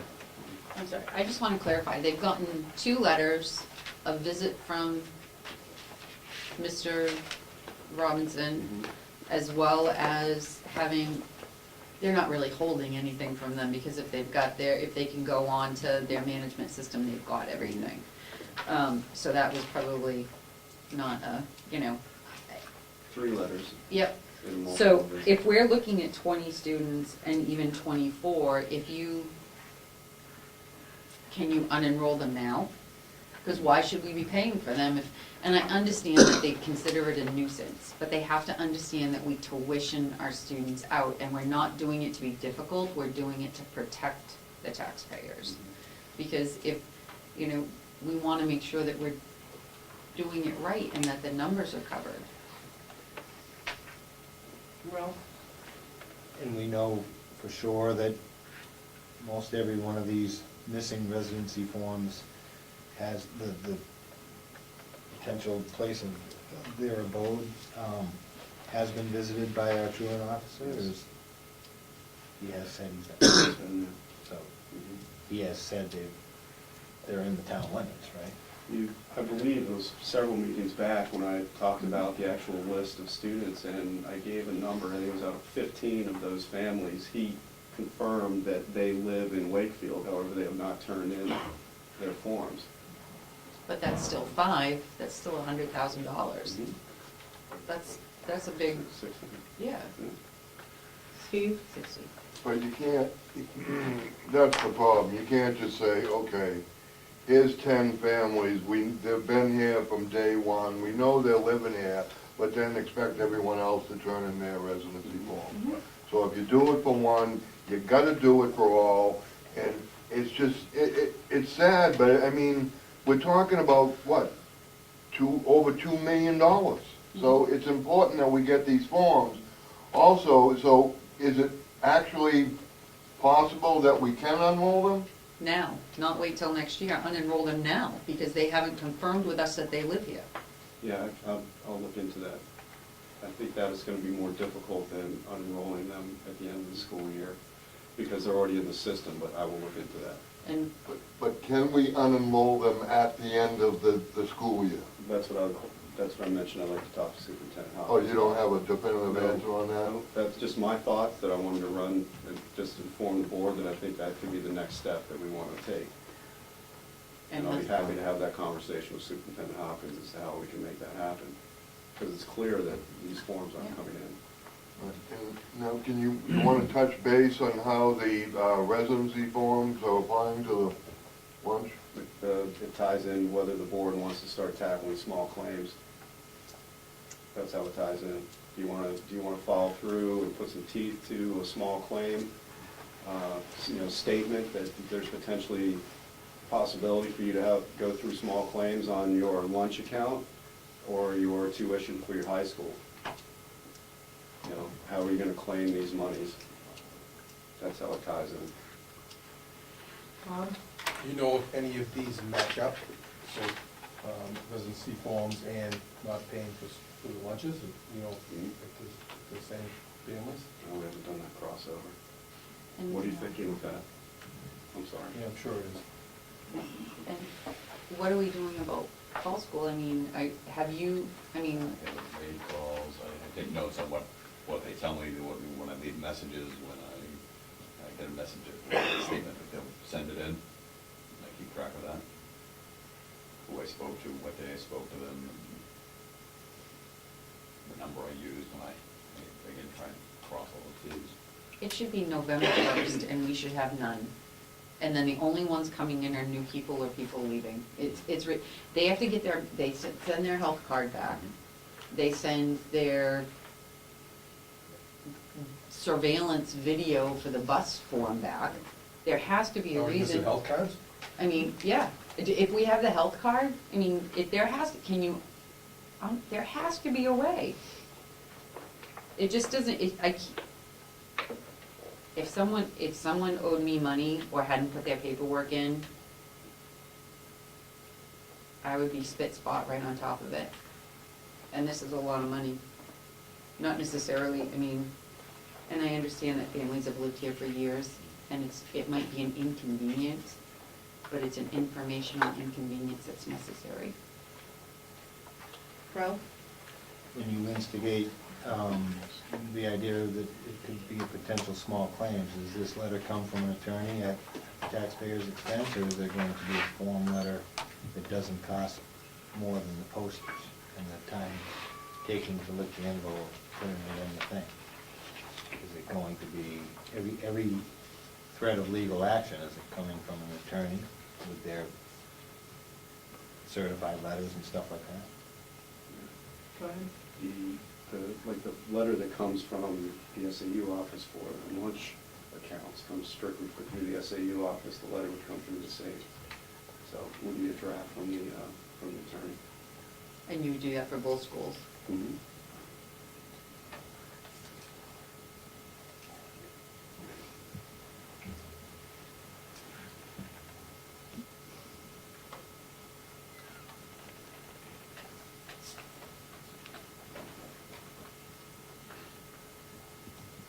So, back to the medical cards, is that what they call? Those are 100%? So why couldn't we add that as a part of the residency form? So if we are at 100% with those medical cards, make that the same page, on the back side of the page or something, so if they turn all those in, they have to fill out both sides. Bonnie? I think the inconvenience is that you have to put a copy of a power bill or a utility bill or your tax bill. And I think the inconvenience of taking that copy, or some people just, I've lived here forever, I'm not gonna move, I'll tell you if I move. And some people have that attitude, and that's okay, but it's not.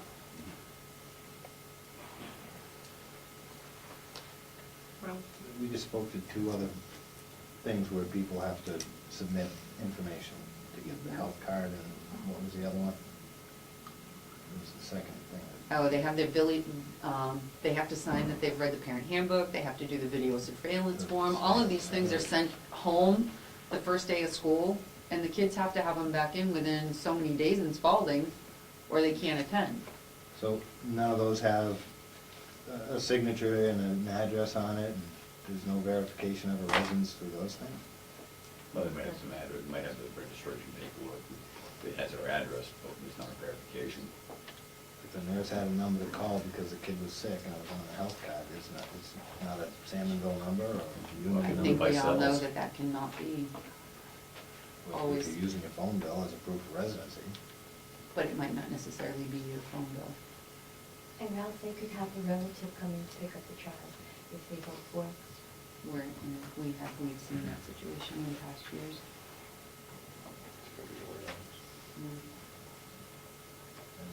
It shouldn't be so difficult. No, really. it's ridiculous.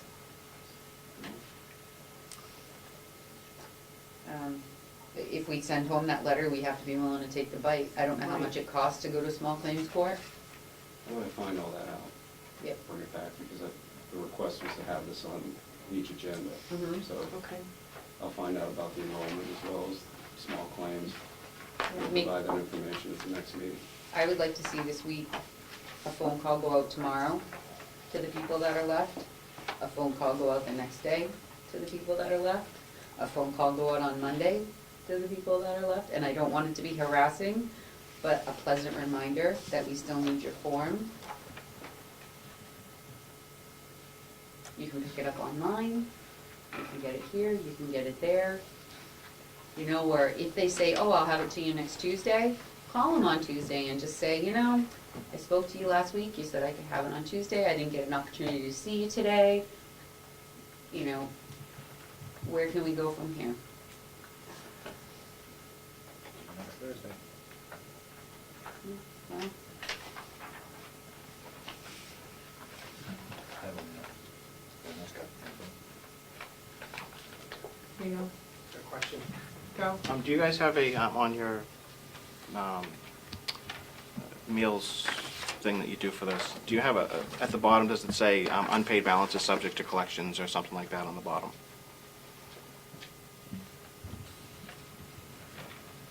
it's in the student handbook. Is it on the paper that they sign? That might give them a little more incentive to pay their bill. On, if the child gets regular lunch and they pay for it, there's no account. There's no form that the parents fill out.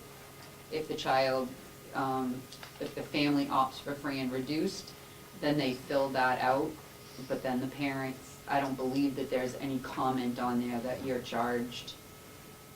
Maybe we need to do a contract. I was gonna say that would give you some teeth to Mhm. go after these people that owe you that kind of money. Thank you. That's all I have. What may be less embarrassing, you were mentioning embarrassing, we used to send out that form, first day of school, and we made it mandatory for every single child. And there was a note that if you don't want to opt into free and reduced lunch, just put an NA through the financial part, sign it and send it back with your children's name on it. That way there was a form coming back from every student, and only the people that needed to see the form actually saw the form. And the teachers were collecting so many forms, I mean. Thank you. That's all I have, Madam Chair. New business? School parent survey? What I've provided for you in your packet is just a copy of a survey that we're hoping to send out to parents. We plan on doing this that gives a parent perspective on the school. And you can see that the last page on 48, that it's completely anonymous, it's voluntary, if they want to fill it out or not. This will give us an idea as to how parents feel about the school in general. And I feel it'll be great information for us to view because it's from a parent's perspective. So this is for information only, it's something we'd like to send out. Steve? Yeah, but we're not utilizing this information. Yes, we will. SWIFT is using it. Which is helping us because this information will allow us to understand specifically what the parent viewpoint is. So because SWIFT is helping us with the survey and aggregating the data doesn't necessarily mean that it's for SWIFT, it's for us. Which is what the entire initiative is about. Steve? Race and ethnicity, a parent's view on that, or a parent's view on free and reduced lunch. I just don't think some of these questions are appropriate. Well, they have the option not to answer them. But still, it's really for SWIFT. It's for the benefit of SWIFT and what's going on throughout the whole country. It's not really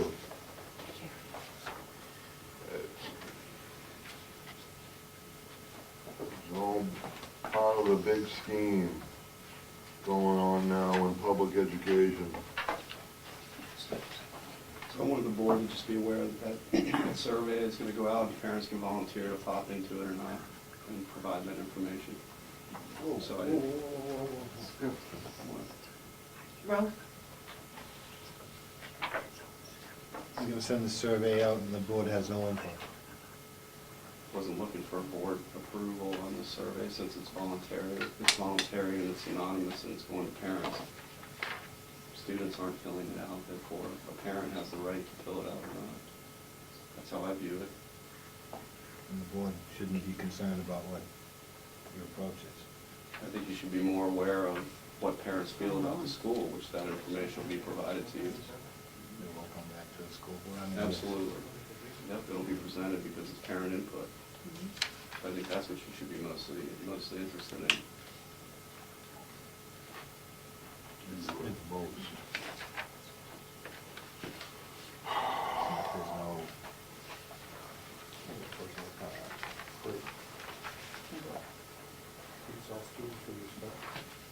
Maybe some parents feel that they do, and maybe we have some that don't. And if we have more that don't, then that, we know that that's a climate area that we need to focus on. Absolutely. It's about improvement. So if we're seeing low ratings on respect from parents, then that's an area that we need to work on. Steve? Then if that's the case, maybe we ought to use this same approach on our residency forms and our free and reduced forms. Because apparently this is gonna be the salvation and everyone's gonna answer it.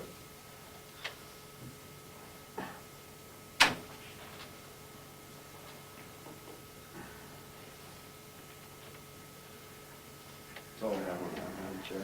Okay, thank you. Use of facilities request. It's gentleman, Gordon Lover, approached about using some space in the school over summer vacation to run a program called Bricks for Kids. It is a for-profit program, so he would be required to pay for use of the space. So looking to see if this is something you would want to bring to school. It's a national program. They do Lego work, they do robotics, they do environmental work, and trying to weave in, he's a former science teacher himself, so weaving in science and math and the use of using Legos as a program. So this is for our kids, or he's doing this here for other children? It would be in our school, be charging children for this, and they could be mostly, I would expect, from Wakefield, but certainly you might see kids coming from Wolfboro or Brookfield or Milton. It wouldn't be excluded from that.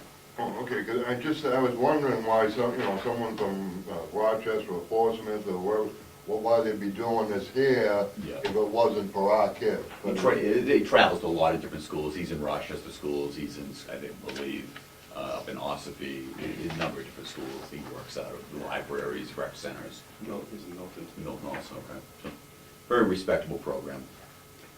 Ralph? You indicated he's a for-profit business, and does that mean that nonprofits don't need to comply with these policies? No, it's because it's not a compliant with the policy. He'll be charged because he's not part of the Wakefield, whether it's the city, the town, rec, the school, and he's making money on this. He would absolutely typically be charged, and that would be what would be expected. But certainly everybody who's outside of the rec in the school in the town would have to pay. Bonnie?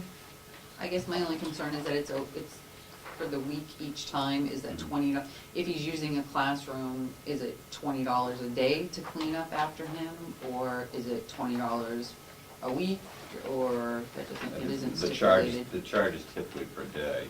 Okay. And you may, you would approve that, and I would present that back to him. He may come back and say, can I pay a different rate because it's for a full week? Well, if he's got 20 kids and it's for a week each time, $100 to clean the room is not crazy. Right, he's for profit.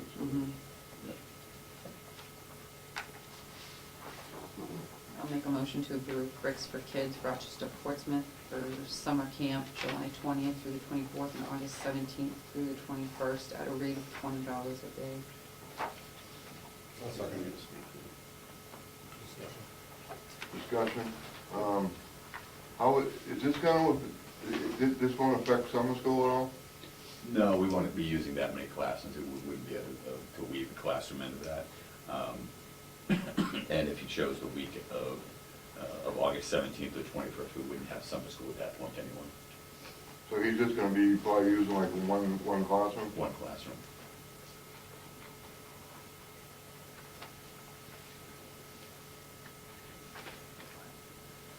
All in favor? Aye. Aye. Thank him for filling out this form and coming to us.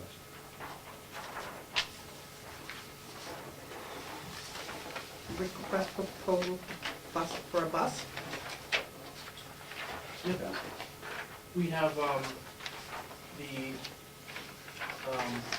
bus bid in front of you for, the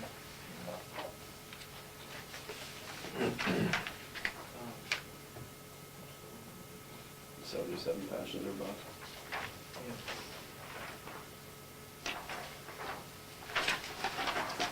You'll see also in the, this bid is based on, we had put in our proposed operating budget for a new bus for next year. This lease was included in that. I believe it was $18,000. So we're looking at purchasing, or I should say leasing a new bus, replacing an old bus that we're currently using. So we wouldn't bring that request to the board around selling the current bus until the end of the school year. But this would be replacing an existing bus as a new lease. So that's the RFP that we'd like to send out for the board to give us a consensus on whether or not we should send that out. Ralph? This lease would be bumper to bumper warranties, you know, if we're leasing the bus, whoever's leasing it to us, taking care of all the maintenance and all that stuff, is that correct? That's in here? Correct. Well, that would come in through the bid. You can see the requirements that are laid out in the bid for what they need to put in.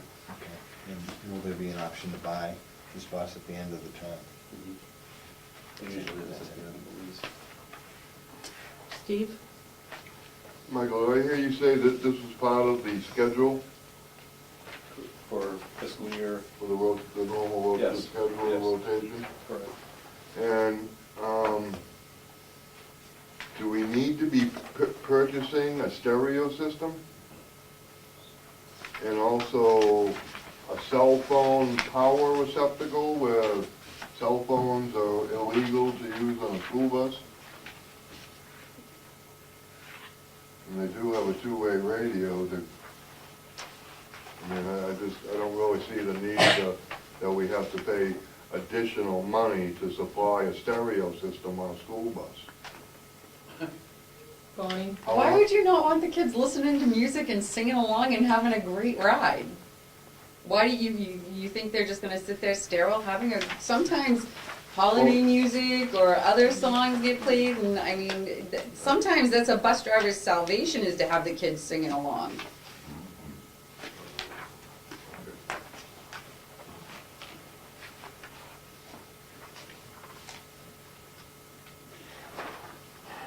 Make it feel a lot better when the school things and stuff like that. We get on our bus, we went to Kingswood. There was no issue back then. Oh my goodness. Trying to be contradictory, but. Well, That's I all I'm mean, just saying. my past experience, that the kids are yelling so loud that you're never gonna be able to hear a stereo. Well, that's too bad, that's not the experience I've had. Too bad.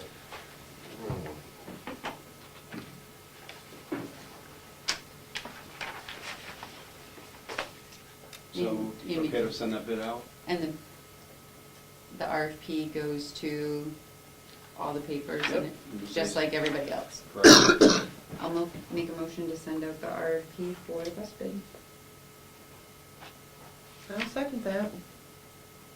All in favor? Can we discuss that? Yes, we motion? can. The cell phone power receptacle is necessary if the cell phones are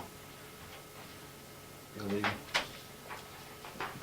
Isn't there, Is that an option or is it just standard? I mean, it says additional required options. I don't know what those words mean, but I would think it means extra things needed, maybe. And if the cell phones are soon to be illegal to use at the wheel, why do you need a cell phone? I mean, it's just a cell phone. Bonnie? I guess I have a question. Do the two-way radios work everywhere in the town of Wakefield, or are there dead spots? There are some spots. So there are some dead spots, so in the safety of the kids, even though you're not supposed to, it's supposed to be all hands-free, that doesn't mean that in a case of an emergency, if their two-way radio wasn't working, that they could utilize a cell phone to call for help. Mr. Percy? And the bus driver should be pulling over if they have to make a call. That's right. And also, we have buses that leave the Wakefield area and transport students out of district, where the two ways don't necessarily operate. Ralph? In my experience with both two-way radios and cell phones, usually if you don't have two-way radio coverage, you don't have cell phone coverage in this town. But that doesn't mean anything. Most two-way radios are hitting all the towers around town, but cell phones are less reliable, in my experience.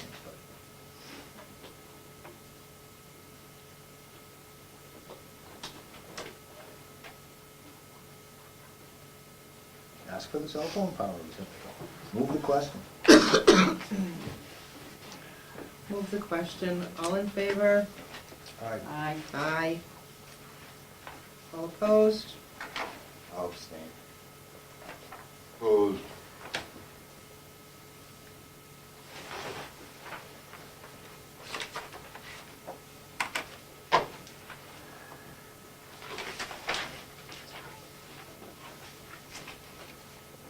Okay, Michael. Bus sale. Yeah, you have in there, we're looking to sell a 2006 Express van, go out to bid on that sale. So this is part of the rotation as well. Is that the green one? The green 3/4 ton? I thought we already got rid of that. Because I haven't seen it down there in a long time. The only thing that I see down there is bus 20, which is a 14 passenger. Which, so I don't know. The express van, we used to have one, but I thought we got rid of that last year, that 250,000 miles on it last year. The green 3/4 tons, anybody else know? I don't remember that. Because I haven't seen that, I don't think I've seen that thing in a year. I think Vern Larkin ended up with that. Right, so how can we be selling a second time? There is a I don't know if it's Well, disabled. maybe it is that 14 passenger, but, no, it says six passengers, so it's gotta be that green 3/4 ton. That's a van, express van. Yeah. I think we've already sold it. Plus 20 sitting down there, and that hasn't moved all winter. Can you just confirm that with us, Michael? Sure. Please. Table it. And then Table it, sure.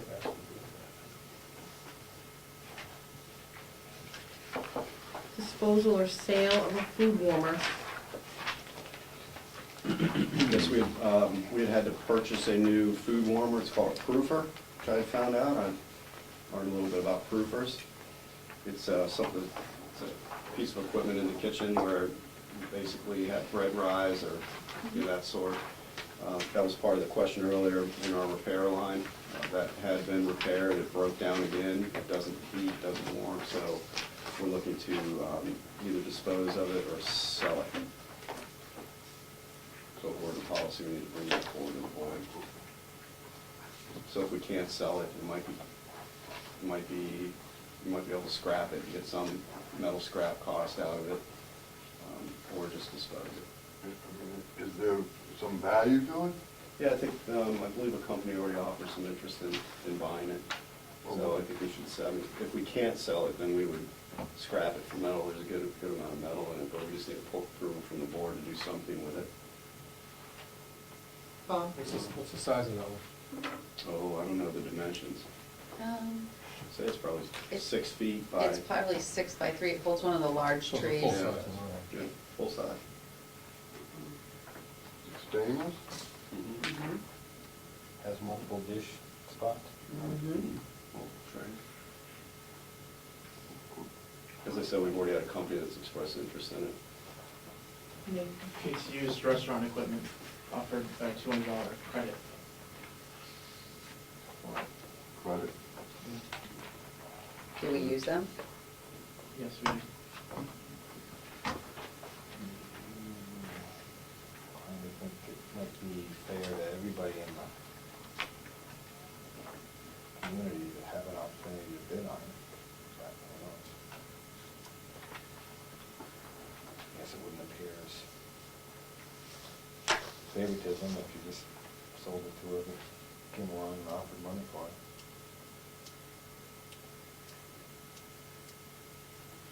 So post it somewhere, basically. Madam Chair.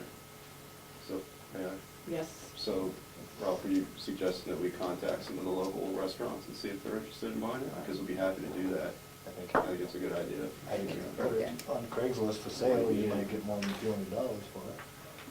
It's broken, and it's already been repaired once, and it wasn't the heating element or the wire harness or anything, it was something more substantial. I don't know what the actual repair was. We don't? And I believe it had something to do with the heating. I don't know what that heating unit or element might have been, but they originally came in because it wasn't warming.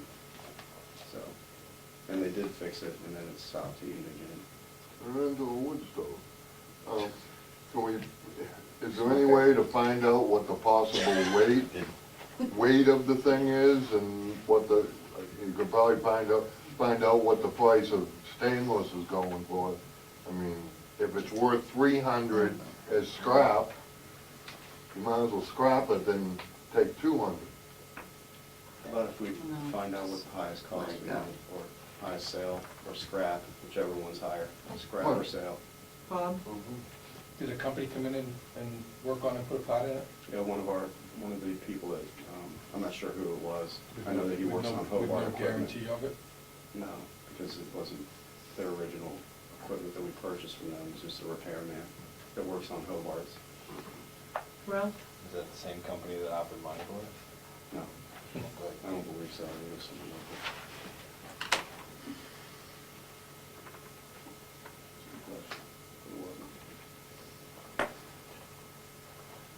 Just go ahead and do what is most profitable. Okay. That's my opinion. I'm in agreement, whatever's most profitable. All right. Do you need a motion for that? I'll make a Or is- motion to dispense or sale of the food warrants or whatever's most profitable. I'll second that. All in favor? Aye. Aye. Aye. Thank you. Old business. Topping off the tanks. Did you get any information from that, Mr. Trustee? Mr. Castle did, don't know some information about topping them off. Yeah, I called Irving, and they mentioned that they generally, many companies use what they call a fall fill, where they fill it up and then let it go for the summer, and then they resume as soon as we tell them to. Mm-hmm. And there will be no damage to the tanks. So there's no conversation? No, So have they stopped already? not yet, no. Well, why not? We shouldn't be needing, hopefully we won't be needing any more heat. So why are we still filling it then? Bonnie? I think what would alleviate the problem is, I think one of the concerns that a board member had was that they were, every time they swung by, they were emptying the truck on us. If you simply say, please don't do that, we want one statement a month, not 8, their company should comply with that, and then you'll get rid of the fees that were the issue. And because it was Am I wrong that it was the charging fee because they were swinging in to fill it all the time that you didn't want to see? No, my main concern was from what I've heard, the price of natural gas is dropping. And therefore, why should we fill up at a higher price now if natural gas or propane will be cheaper next fall? We might be able to save some money instead of filling it now, wait till the price goes down and fill it in the fall. Because there's no sense having the propane sit there in the tank all summer at a higher rate than we're gonna pay in the fall. That was my concern. I thought you had two concerns. My notes said that we were also concerned that we were getting 6 or 7 monthly statements, Right. that we wanted to alleviate that problem because it was one, the checks were being issued, and there was a fee for it, like a top-off fee or whatever. So my suggestion was to contact the company in the fall when you fill up. If we have enough to run for the season, I mean, it's gonna be, you're flipping a coin whether it's gonna go lower or not. But to have them swing by every time they're here and to charge those extra fees, it's just tell them to stop. Well,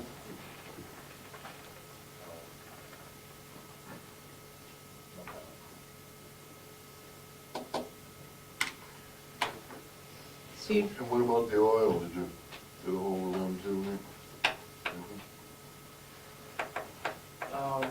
Yeah, it was kind of all inclusive what they said. It happened, with the gas, it's the same with the oil. Right, but, I mean, if we can save money by not filling the tank now versus waiting and filling it in the fall, why don't we save some money? Right. Mr. Percy? I believe we've done that, well, going into my second year, I believe that we did that the first year that I was here. We stopped filling it and we just regulated, we kept an eye on the, on the fill level and decided from there. So we've done it before, well, Mr. Brown's recommended it doesn't. We can go monthly or. At what point though now do we stop this? Because it sounds like we're still filling it. Well, we didn't put anything on hold until we had this discussion because the concerns were raised at the last meeting as to whether, if they do not top them off, will the condensation impact the tanks and so forth. So we held off on any of the calling them and telling them to put stop on fill monthly or at all. Bonnie? I would just strongly suggest that you don't allow at least the oil tank to go low enough so that the sediment at the bottom of the tank gets filtered in and you have to bleed the system. That would be my one, if someone's keeping a vigilant on the fill line, you should be fine.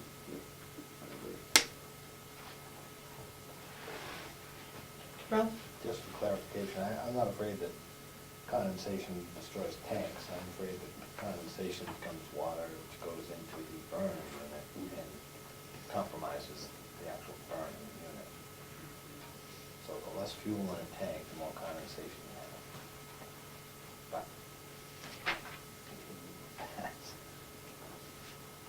Put some dry gas in. This ain't no though. Huh? This ain't no. I think they said that it won't destroy the tanks and stuff like that, right? That's what he said? They said it won't. Compromise. It won't the tanks. compromise tanks, correct. No. Condensation is a real thing, it does happen.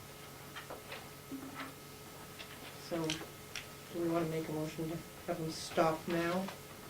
Make it monitor the tanks? I'll make that motion. I'll second. All in favor? Aye. Aye. Yes.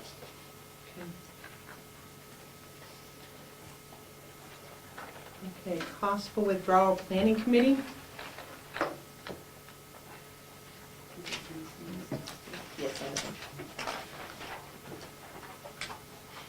I The planning committee is just wondering whether the planning committee can get some coverage for some copying costs, although discussion was that we believe that most of the copying costs were probably already taken care of by members of the committee. But there's just, people are just curious as to, the taxpayers voted to do this and whether some of the cost, which I believe they're going to be minimal, you know, and the possibility if there, maybe at some point, there was ever a legal question. So I don't think, you know, no one's thinking about, you know, jacking up $1,000 bills or anything. It's just, there was questions as to whether the board would cover some of the costs of the planning committee copy. That's Ralph? nature. Also, at some point, towards the end of the process, there would be a presentation to, I believe, the DOE, and there probably should be an attorney present for the planning committee at that point. So, I think the planning committee would like to hear the board support the idea of funding on legal questions and legal representation at the time of a presentation to the DOE. Judy? We'd like to also know if we can make copies at the school, if not at the SMU, and also our secretary's cost. I forgot all about that, I'm sorry, Pat.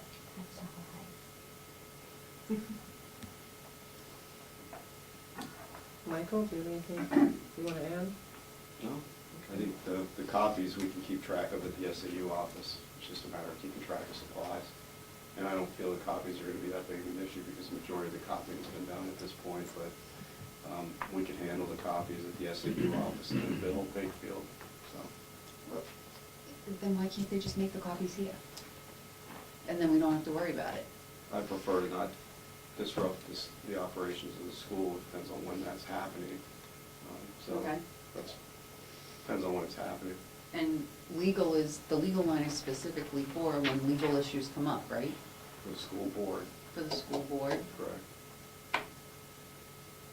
The planning committee's gonna need that, particularly at the presentation with the DOE. They should have an attorney available for questions. Should it be a different attorney than our attorney?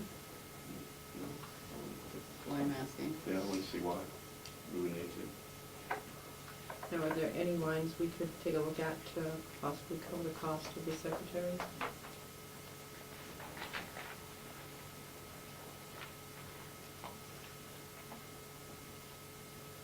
I mean, on this current expense report, you still have $2,900 in your bottom line for the 2310 function of the school board. So, I mean, there's still some room there for secretary costs. And then you start fresh with a new salary line next year. And if you remember, we increased the secretary's salary next year on anticipating more meetings. So we could probably absorb that in the secretary line for next year, after July 1st.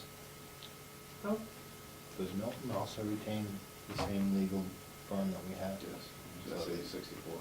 There may be an issue there if Milton needs an attorney to represent their interests at the presentation of the DOE, that may be a consideration for the board. You know, do we have the same, you know, if Milton's not really appreciative of the efforts and kind of is rejecting and wants to argue, you can't really have the same firm down there at the DOE presenting two sides of an argument. So it may be an issue. Actually, didn't they speak about that at the legal presentation we just went to? And what they did in that situation is they, different attorneys from the firm took care of it when we were in when we went to Concord to the. so they use the same legal, Well, but they no, use and then different when it went attorneys. to, in front of the DOE, because Well- both of those people were from different firms, but they worked also at the same firm. At the same firm. So, I don't know how that worked out. There's no, you know, dissension and everything, both districts are okay with the deal. There won't be dissension. I don't anticipate any problems. I mean, that's, it may go smoothly and everybody's on board and one lawyer does take care of everything. And regardless of who the attorney is that represents, the request is just to incur the cost. So we could cross that bridge at the time. Okay, right now it's just a request to incur the attorney fees. Can we make a motion that, because we're gonna wanna keep track of how much it is on a separate basis, that legal questions can go through you to the attorney? Yes. And then that would support their need for that? Copies can be made at the SAU. And we can keep track of the legal invoice. And what else was there? Secretary. Oh, and the secretary fee can come out of that, the line? School board line, school board salary, secretary salary line. Fine. Judy? Mr. Tracy said they're gonna keep track of copies, and are they gonna charge that back to the Wakefield School District? How much will you be charging them? Per copy or per page? That doesn't make any sense. It would be a lot cheaper for somebody to come down here and make the copies than have the SAU charge Wakefield for them. And there will be a large expense for copying when we do the final report, because we have to have a public hearing in both districts, and we have to have copies of the report available to the public. So it doesn't make any sense for me for the SAU to be making money on the copies when we could come maybe down if we needed to after school closed for the day. Or if we needed to make a copy while we were here at a meeting, because we have our meetings in this room, there was a copying machine here, or here somewhere here in this one. Michael? We can make that happen. I don't want it to be a difficult process. Okay. We want to do it at the school. I think making the copies while we're having the meeting is a great idea. Just run in there and make those copies as needed. So I don't want to make it a problem. So I'm gonna make a motion to do those three things. Copies here at the school, legal through you, and secretary through the school board line.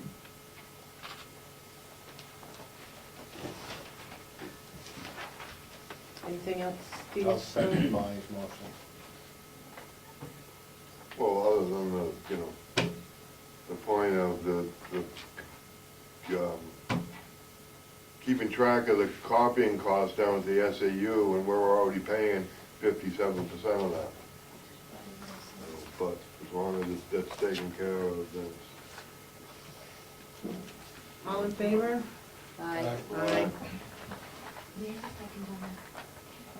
Ralph? Ralph? Thank you. Thank you.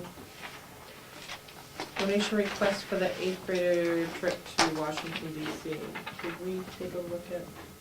So in your packet on page 60, Mr. Gregoire put together what the total cost of the trip would be. That was a request of the board last time this was brought up. So you can see that on page 60 there's a total breakdown. It's just a matter of what percentage of that or any of it that the board would be willing to put a donation toward our 8th grade student at DC, represent Paul School. I'm just checking, but there's chaperones going, like Mr. Soul is going on the trip, right? He's part of it. So there are chaperones and other students that are attending? No, there is not. There's only one student going.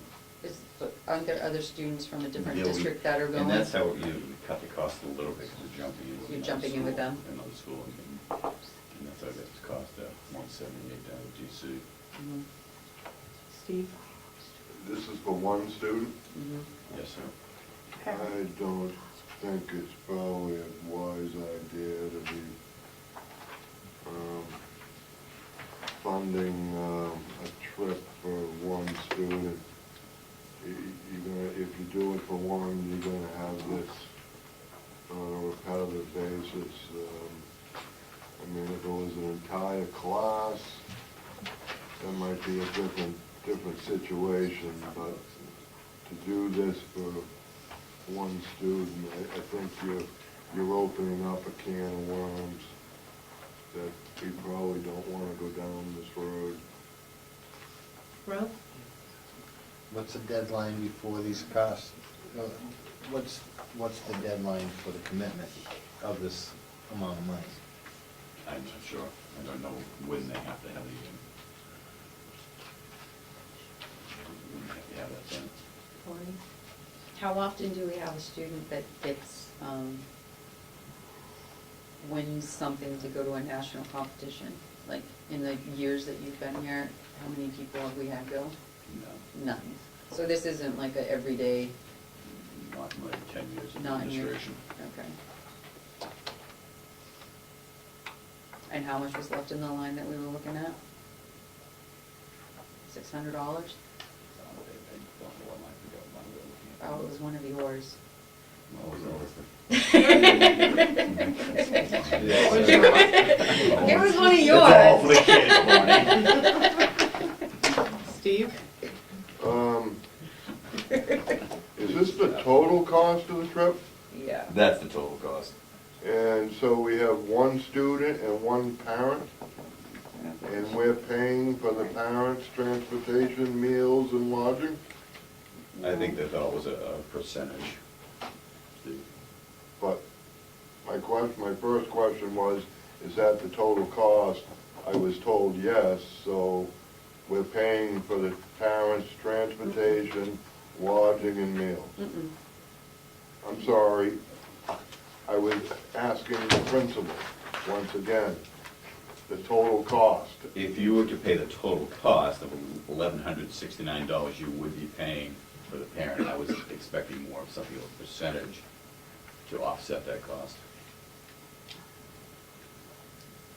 Bonnie? I think that the reason we're getting this is because we had Mrs. Wilson come to us at the last meeting and ask for a donation for the student to go to Washington. And it was unclear at that point in time what the total cost of the trip was for the student. And they said that they would bring this information back to us, and if we chose to make a scholarship or a donation to her travel, that's what Mrs. Wilson was asking for. I don't think she was asking for us to pay for the whole trip. I think she was asking for a donation towards the total cost for the student. She was making a request, based on similar things that have happened in years Yes. past when Right. we've gone to, She did cite a couple different times that we've done this. Different talent program. Right. Well, And there was some monies found in your,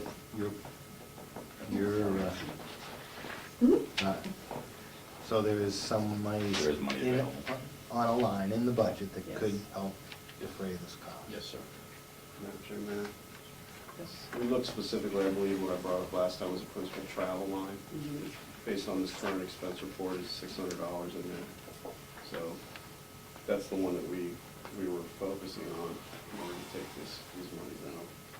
You're okay with that? Because we didn't see it in the school board lines that would be applicable. Right. Well, I'll make a motion to offer that $600 out of that principal travel line, whatever line number has to be associated with this motion. And offer $600 to help offset this total cost. is the $600 the total of the loan? Based on this current report, so it could be less than that. Oh, I'm sorry. But I And said, is- based on the current, we have up to $600, so next, that might not necessarily reflect any May reimbursements. And you're good, If it's less than the $600, you offer, what the remainder of that line will be fine. you guys will be We okay? will be fine. Okay. And there's all, I'm sorry. Go ahead. I need a second for my motion if that works. I'll make a second for that. All right, so you're second for more discussion. And there is a possibility, there's a way to raise more funds, donations that could go to help offset this total cost. I would expect so. And some would come from the family themselves, and if they want to do a fundraiser here, if they want to do a car wash on Saturday, certainly would, I think that'd be great. I think that the, Mhm. I know that some folks have already given donations and also spoken with the student and, suggested that Pride Day's coming up and that she could, they could do a little booth down there and make a few $100s too. And, I know that a company was willing to sponsor them, like by buying the product and then having her do the work and having her, the actual, project out for everyone to see.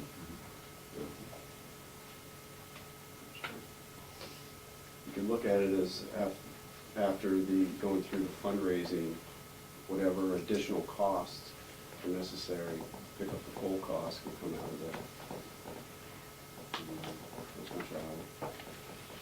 It sounds like there'd be some substantial fundraising going on. But what if they only raise $169? That's true. But then, also, I would suggest that if your motion is for the $600, that it's for after May payments, so what's remaining in there as of today. Because it could be less. If you go 600, it could, and you're going into another line. Bonnie?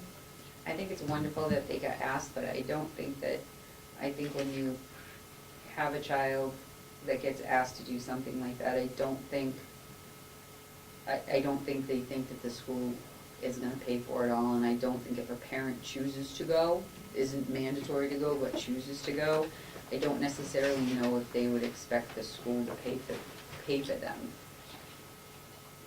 I think that you take some responsibility if you allow your child to go to a competition like this. I was thinking more like $250 in support of a fundraiser or, backing or something like that. I wasn't thinking, I don't wanna take all of Jerry's line and then have him need to go somewhere and have him not have it. I would ask him a question at that point, at this point. Would Judy ask a question? I was just going to make a suggestion, you could say up to an amount. It doesn't have to be a certain amount, but up to. Can I give you a little history? The board before ours funded a student to take a trip somewhere, not sure where. And the following year, I was on the board, and we had them coming out of the woodwork asking for funds. You gave funds to this one, why can't you give funds to us? We had a lot of requests, so just be aware of that when you make your decision. They could have a raffle at Pride Day, raffle something off. I mean, they could go to the businesses. Yep. Yeah, there's plenty of time to earn this money.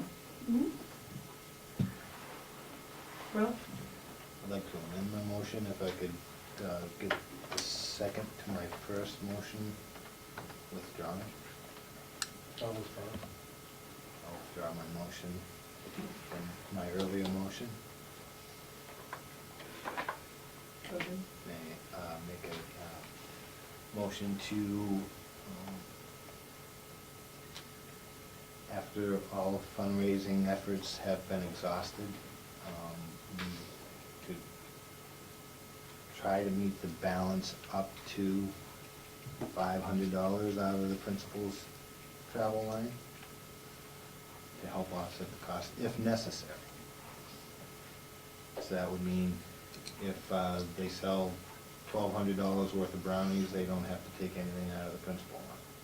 If they only raise $669 and $500 come out of the thing, that would meet it. That would make it. Did I get a second on that motion? I'll second that, that's it. Yeah. After all fundraising efforts have been exhausted, and how much? Up to $500 out of the principal line.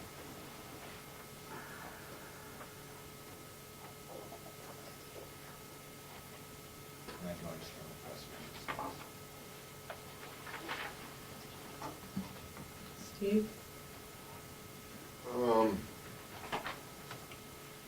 don't know, being a school district, I don't know if,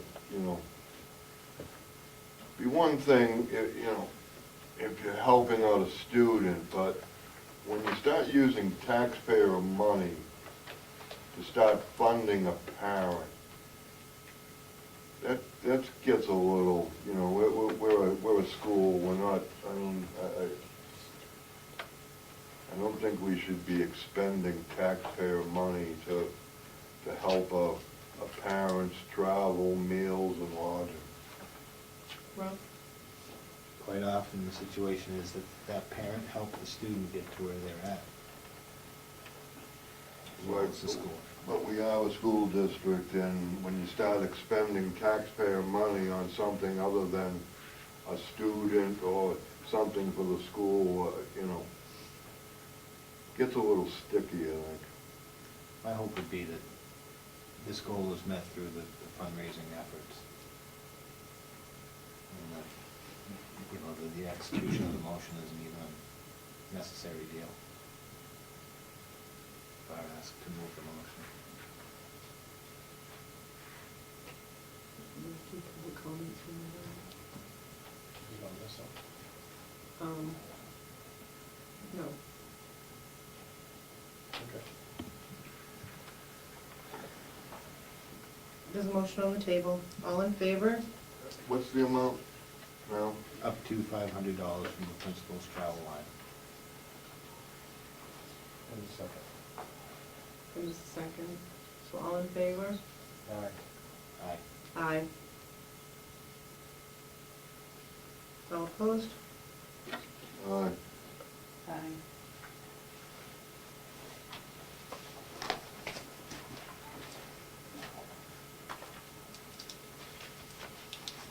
Okay. Tercy D, request for Ralph Bob's resignation. This is for the board, Madam Chair. Okay. Tony? I would just like to make a motion to have this go to legal. I think it's too much drama, too much time is being taken for whatever's going on. I would like everything to go to legal, and then I want legal to take it to the district attorney, and I want them to decide if legal action should be taken or not, and then we should be focusing on the building and the students. That's my motion.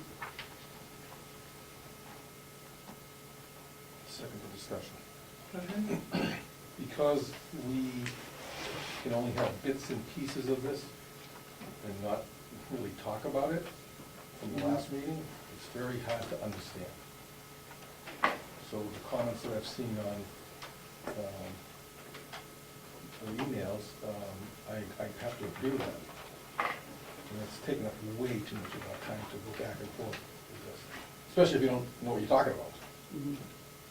Ralph? The bits and pieces that were talked about in a non-public meeting after in a public meeting after the non-public meeting, kind of smacks in the face of the allegations to begin with. The allegation was that I gave out non-public information from a non-public meeting. And it was stated that the accuser had documents confirming that.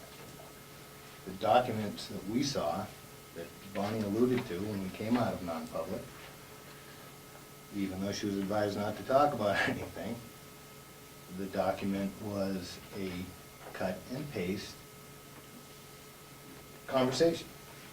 Started with 9-9, and what we received through the 91A request, it's not the same document that was presented that night. It had dates, it didn't have timestamps, and there was one comment in there that was eliminated. Well, you can say no, Norma, but the fact is, to me, the whole thing seems rather contrived. And this is another example of what this school board has accomplished in the past and continues to attempt to accomplish in the future. You're conducting school board business outside of a public meeting. I am totally against going back in a non-public. I see it's back on the thing. What's going on in non-public is you're hiding your behavior under the guise of protecting people regarding my behavior. It's absolutely ridiculous. Absolutely not. Tony? At the last meeting, we asked you to bring complete, non-edited versions of your phone records and the Facebook conversations. Did you bring both of those tonight? Yes, I did. Are you willing to hand those over to Michael and have Michael, we should not see them. If they go to the attorney, we should not see them. They need to go and make an unbiased opinion, because I can sit there and read through her phone records. I just think that they should go and it should be done. And if we asked for them, and if she's got the complete files, Ralph, and I'm not talking about the copy and pasted, the whole conversation. We asked her from the first conversation that you had to the last one with no editing, and the phone records, because those were an issue as well. If she's got those, I think they should be handed to Michael, gone to the attorney, go to the district attorney, and have them make a decision. Ralph?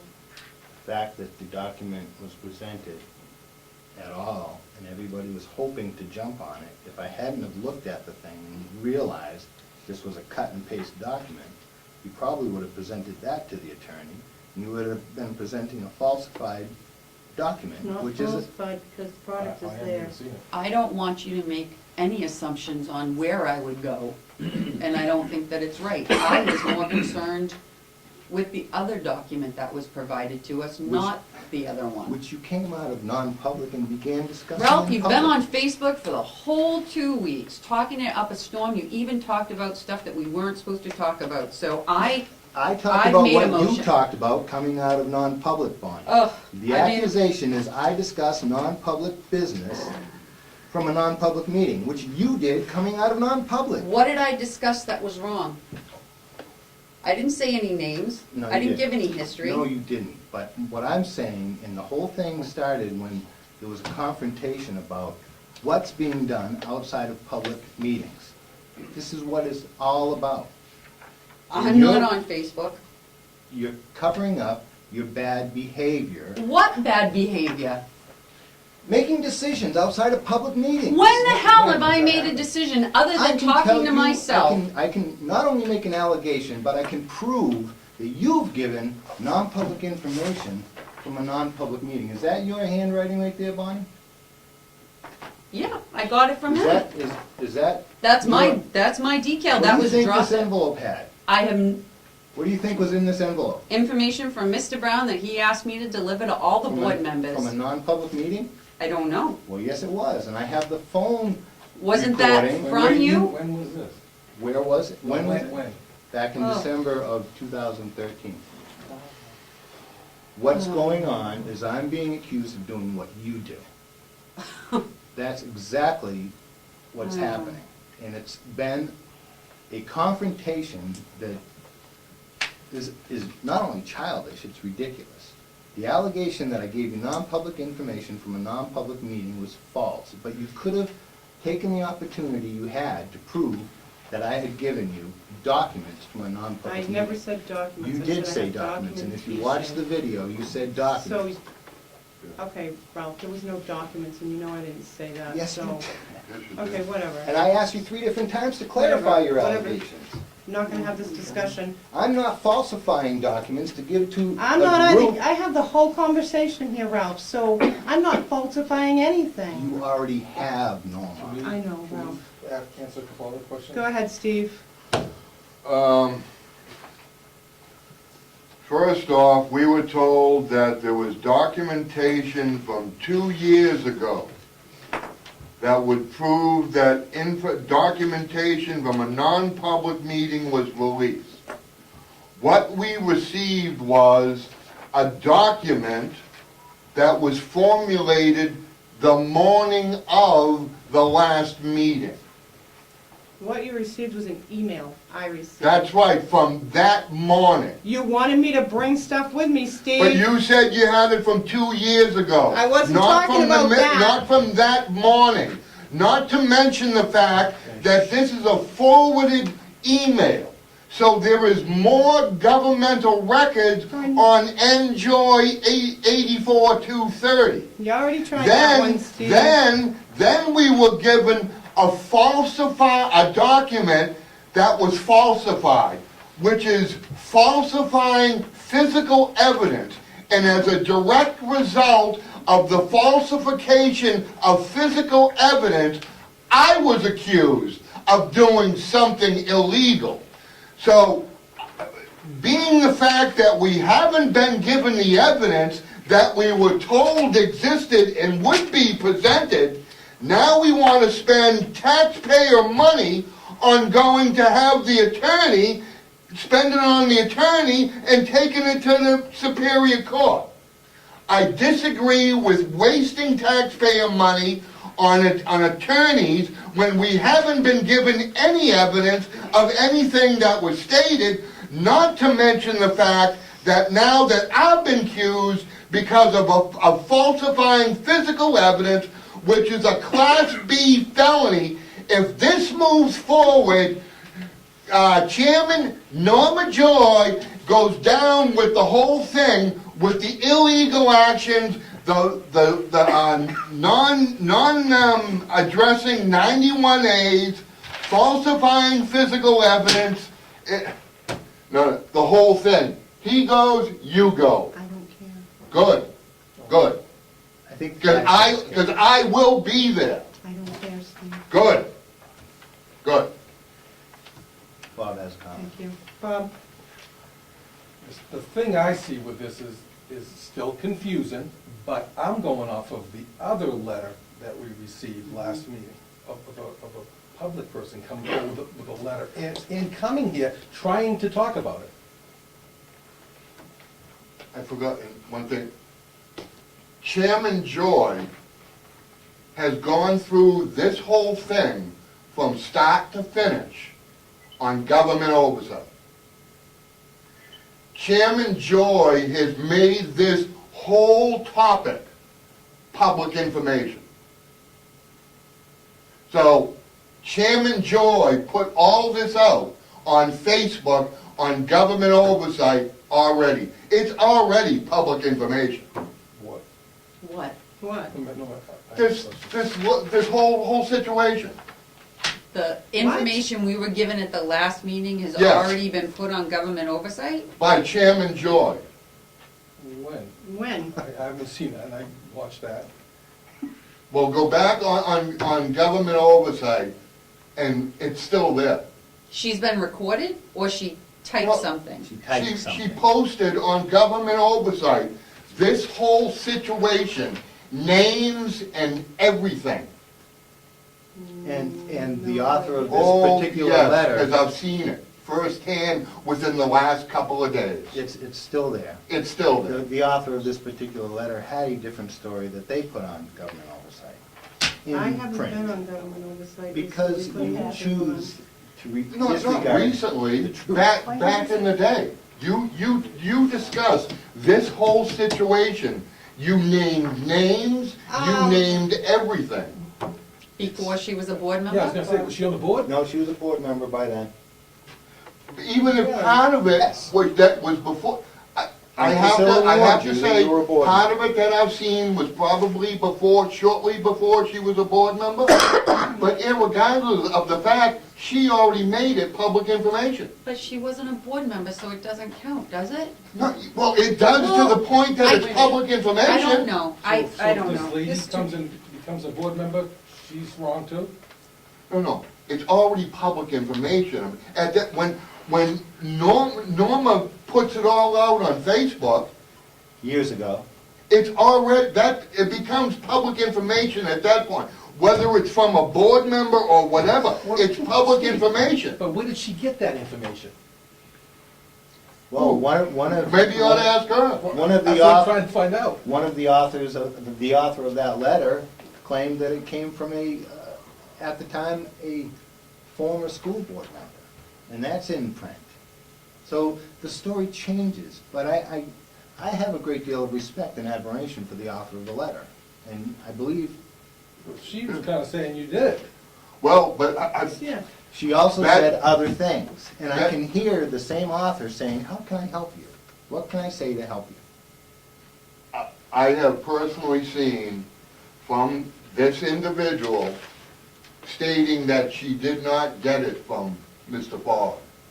She got it from someone else. So now there's a contradiction with this letter. I honestly didn't hear that.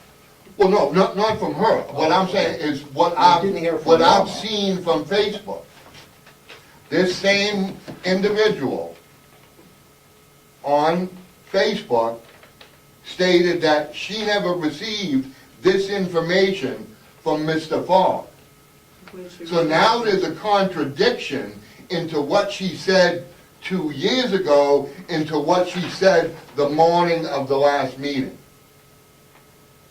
So why are we not Okay. Yeah. Yeah, Why why are are you we pushing why are the we issue? wasting Because you taxpayer have a money? majority that you believe will exonerate all of your No, misbehavior. That's not in it I'm trying to figure all, this out. Ralph.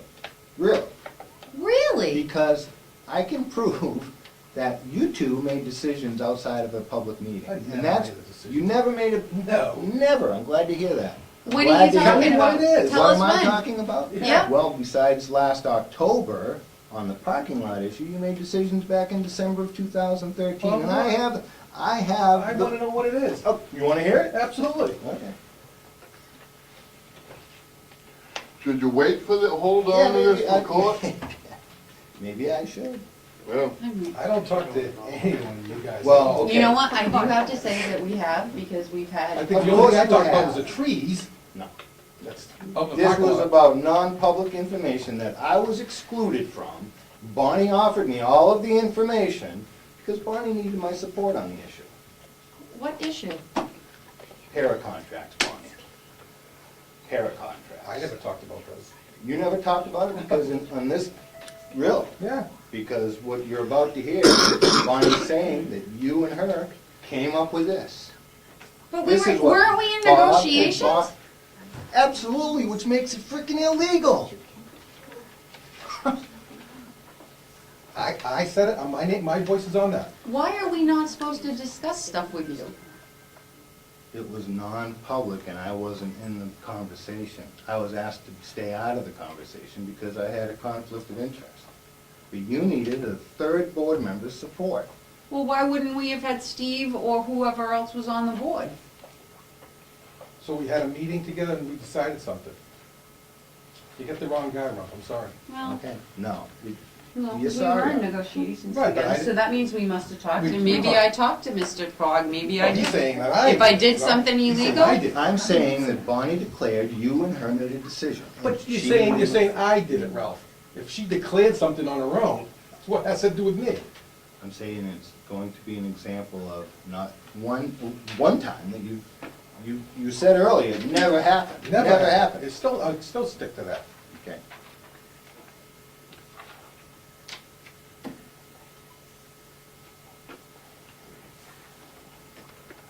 I knew how to use this phone.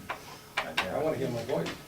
It's It's not my your voice. voice. Whose voice is it? Well, why do you say me I'm the one then? that dropped the information off to him. I don't remember what was in the envelope, to be quite honest. It was non-public information. That's why I'm saying you're accusing me of doing things that I'm you've not done. accusing you of anything. I'm not the one that made the accusation, Ralph. Bonnie, you come out of non-public and you start running your yacker. It's not the first time you've gone into non-public to discuss my behavior. We come out of non-public, oh, well, we talked to the lawyer.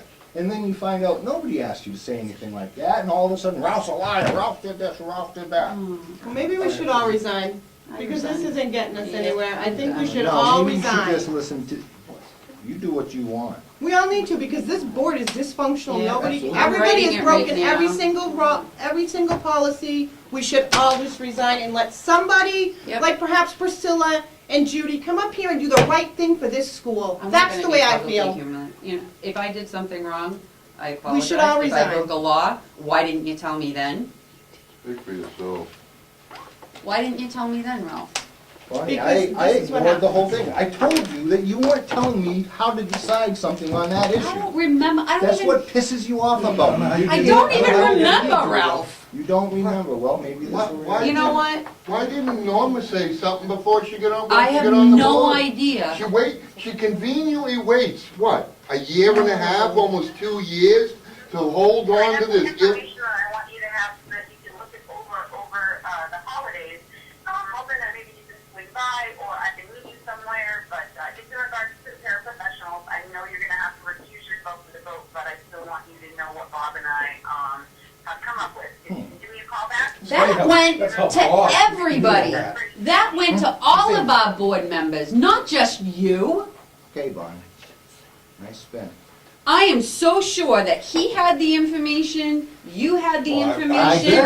I had the information. didn't have That the went out to everybody. Everybody else was part of the communications. I was Even you exempt. needed to Bonnie, have certain information I based didn't on need to that. have that information. You And I need to told know what you, the contract was saying. Why would you not? I didn't need that information. I was told to stay out of the information. By I who? didn't ask for the information, I Then received a call. send it back to me and say you don't want it. How many times have I done that to you? All that tells you is I gave you information. Oh my God, you're so It tells me that you've already made decisions outside of public meetings. Because we were on the we're team on the together. meeting. What are we We supposed to could- do? we can Ignore talk. each Hey, other? guys, I need to Madam play this Madam recording, Chair. so watch your language. Madam Chair. Thank you. I recommend you move the question or move on to another item. I'm gonna take a recess. Can we take a recess? Let's take a recess. I think you should probably move the question. Oh, that's true. I have a motion and a second on the floor. Well, to include the chair. It may. Oh, it's go, I'll promise you that. I'll promise you she's going down. She's broken the law, she's committed a Class B felony. Really? Yeah, really, Really? yeah. We'll get, well, maybe you should go to the lawyer, Steve, so they can get the legal opinion on All falsified right. documents. Ignoring Because I'd love to RSA see that, 91 right? request. Can we move the question? Move the question. To What was the include Norma question? Joy. To include me for what? How about we just move to put all the information to legal and have it go to the district attorney and have them make the decision? And I don't know who it's gonna include. I'm against that because as experience has shown us, all the information's not gonna come from Norma Joy. She's gonna falsify documents and give them to the Well, lawyer. I have them all right here, all printed, Ralph, and if you wanted the documentation. I want copies of that before If it goes you to the wanted the attorney. documentation, you could have gotten on your Facebook Messenger, Yeah, you because must you have the know same that's where it thing. came I do from. have it. Of course I have So it. how can you say I falsified documents when you got the same damn thing on your phone? Because you cut and paste. Are you? You have them, does that, Madam like, Chair, Wait a minute, point of order, let's move I the did- question or move the topic. Yep. Move the question first to get your vote, and then let's move on this agenda. How do you vote? We don't Yep. have the information to Meeting waste is taxpayer not gonna money go on. anywhere. And I want copies of that. And so do I. Because You requested it. there's already been falsifying physical evidence at the last meeting. It's not my allegation, Bob. You want to wait, you want to. Same thing though. It's not my problem. I didn't create this problem, Bob. What do you? He wants me to supply it to you, Steve. A simple answer. Bob's simple answer, oh, give it to Steve. No, you're saying you don't have it. I didn't say that. You I said you said I want that. want that. It's the Because it's not the same thing, That's and you know not the it. same I don't want to thing. know that. Because you've already talked about it. off Who talked about it? That is Can we not move the same question? as I this. haven't even seen the cut Can we and move paste the it. question? This is not, it's not the same information. I want copies of that. She's already falsified documents. I haven't even seen that. I haven't haven't seen either. that. Madam Chair. You haven't seen what? The cut and paste thing. Well, You looked at it From the other meeting? No, I last have meeting. not. I don't And think, then she falsified it again. move the question. So we can get back to talking about education.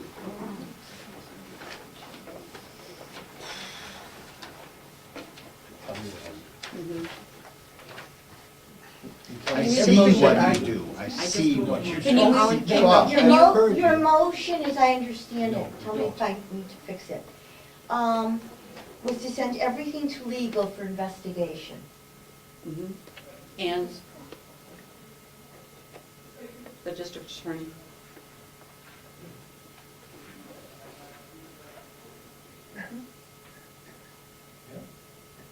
And we want copies of that information right now. Which is, everybody's right here.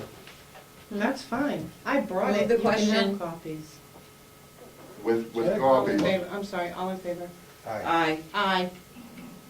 I'm against Opposed. spending taxpayers' money on On nothing, something on that's not false, gonna go too far. on falsified Legal will sort it out. documentation.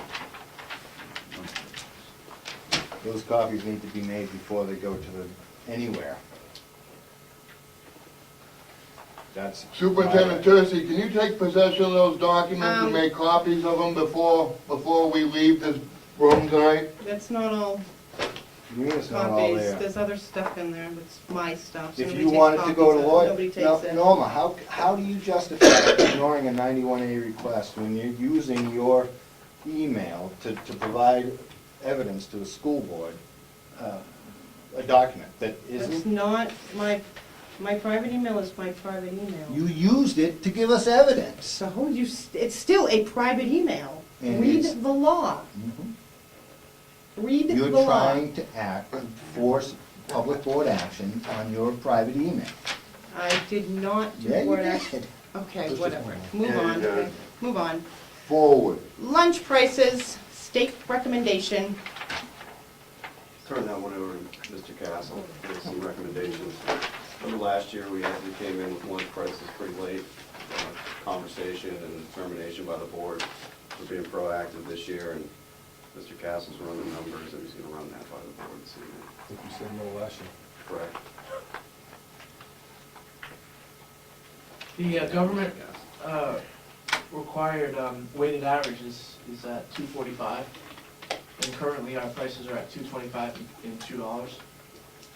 And they're recommending we go up 10 cents.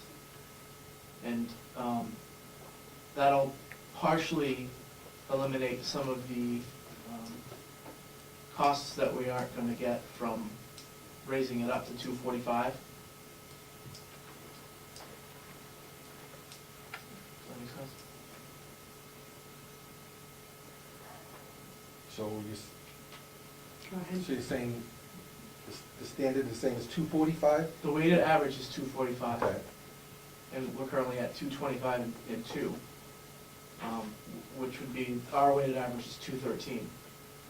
So based off of the 32 cents difference and a cap at 10 cents, going up just at 10 cents, that would make it at our prices around, a weighted average at about $2.23. So that remainder from the $2.23 and the $2.45, we need to recover. Either from federal funds or from raising it even more than that. Go ahead. What did we raise it last year, do you know? We didn't. We raise it. didn't. We didn't, we just didn't do it at all? No. And unfortunately, every year it's gonna go up. So every time we don't raise, that's more ground that we have to cover, the district has to cover. Who's telling us we have to do this? The DOE. They're telling us what we're gonna charge for lunch. Well, it's a recommended amount, yes. So why would we be losing ground if we don't do it? Because the following year, it'll go up some more. Well, their recommendation would be up higher, but we don't have to change. Yeah, but the $2.45 is how much they're gonna reimburse us. They're gonna reimburse us up to $2.45. But our children only pay, so we're still making 45 cents a lunch? Well, if we're paying, if it's Well, at $2.40, I'm asking. if it's at $2.45 and we're charging $2, that's 45 cents a lunch. That we're missing out on? That the district has to make up for in order to make the program successful and profitable. Or at least break even.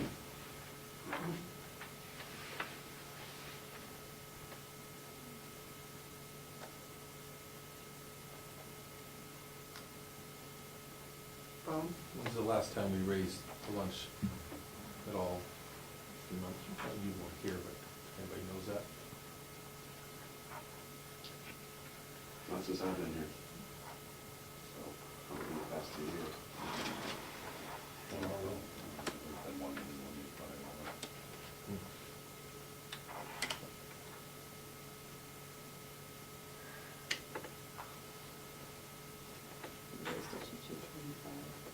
We're at 220. Mm-hmm.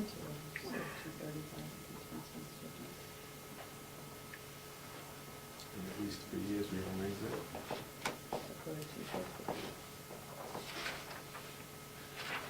He's only asking 10 cents.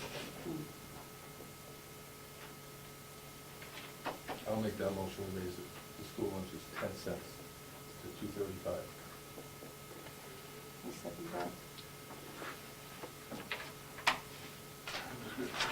We don't know when the last time we raised it? Well, Isn't this gonna increase our request for payment through the legal system, trying to get small people to pay their lunch bills, small courts, small claims court? And if they can't pay $2, are they gonna be able to pay $2.50, $2.30, whatever it is? That's 158 students that owe money. From 10 cents to 200 and something. yes. Just clarification too, Mr. Castle, the 10-cent increase would be on breakfast as well, or just lunches? A recommendation? Just lunches. Just lunches, okay. Any other question? All in favor? Aye. Aye. Opposed. Well, There's three. Steve asked the question, though, that didn't get answered really. Oh, We don't know when the last time it was, we ever raised the price. Once again, making decisions without any. Well, it's prior to 3 years. it's not- Prior to 3 years, if none of us know.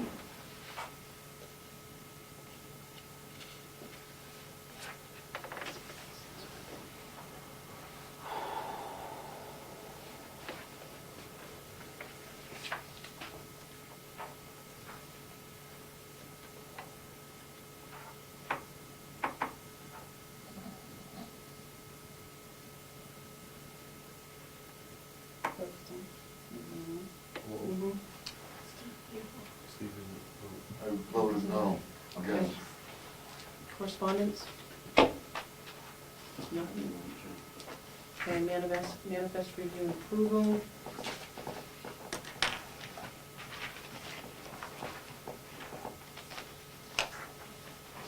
Okay,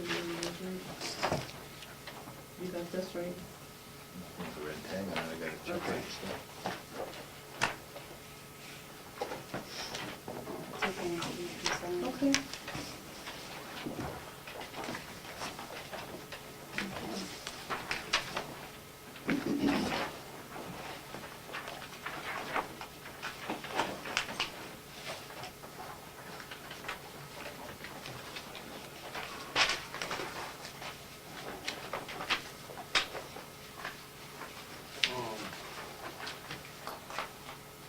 Seeing this,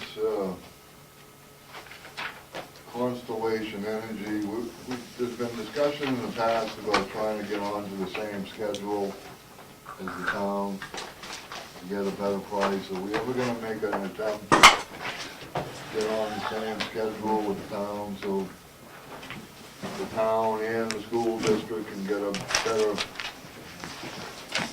pricing on electricity? I can look into that for you. You-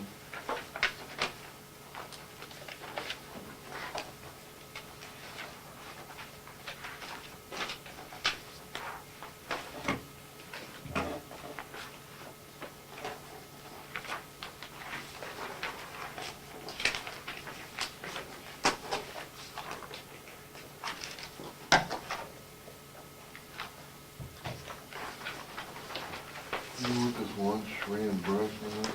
Jason? The parent had been overpaying and realized it was free. He requested the funds back. It's $2 million.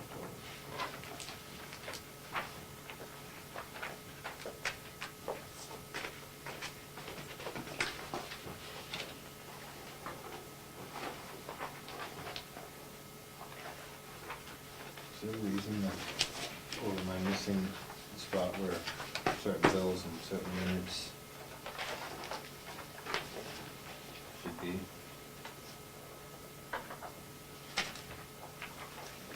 there a unit number on these?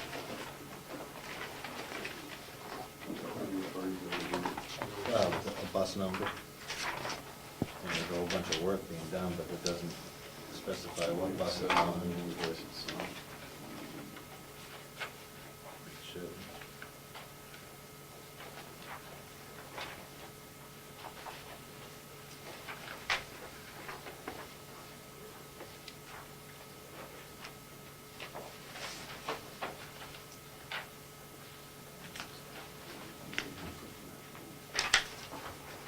I've seen it before. I didn't see it on maybe.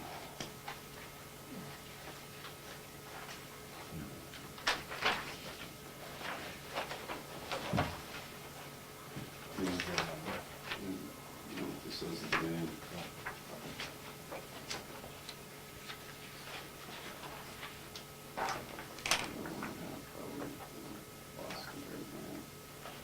I don't bet there's more than $1,000 to pay it.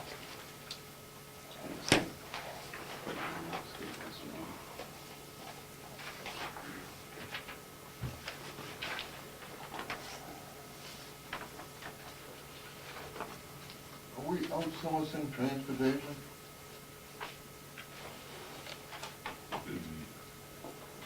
We have, Steve. What's the organization? We might have to for. Mr. Chairman, this might be a non-public. Okay, yes. Yes, it is.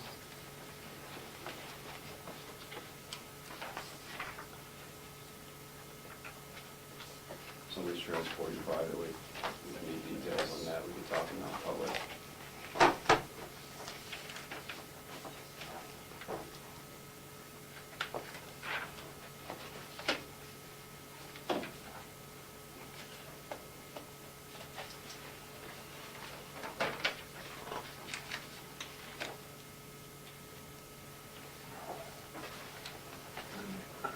You're gonna, discuss with Norma that money she needs to pay back. In reference to, Michael? I'm not sure what you're referring to. The stipend.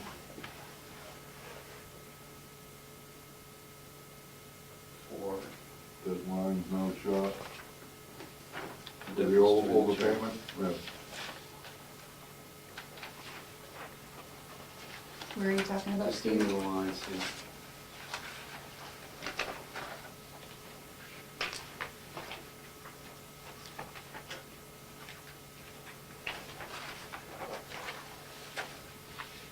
What line number, Steve? Write this one down. 2310, 51,110.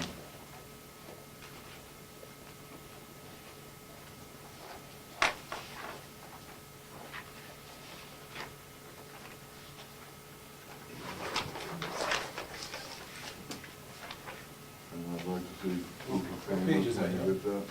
Page 5. What is that for? What is that for? You want to explain that, Mr. Brown? Overpayment Of what? for salary.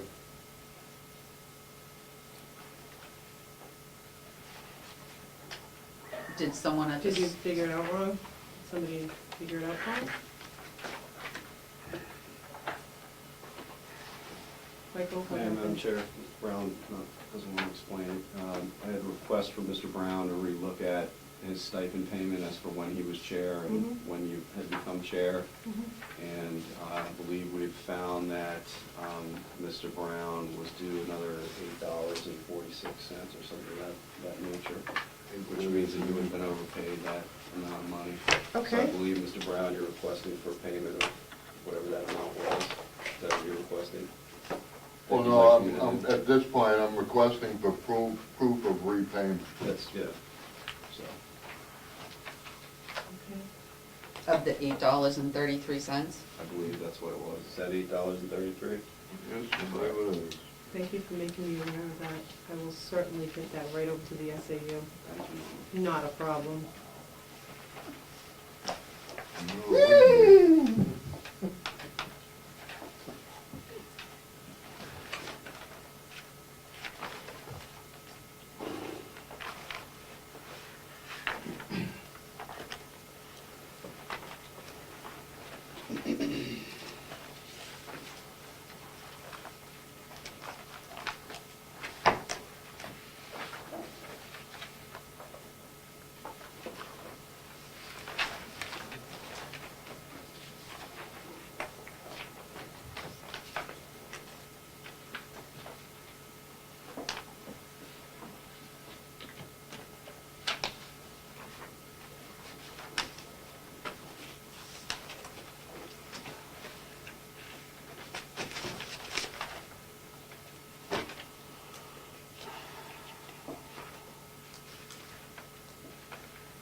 Those signature pages made there, this one.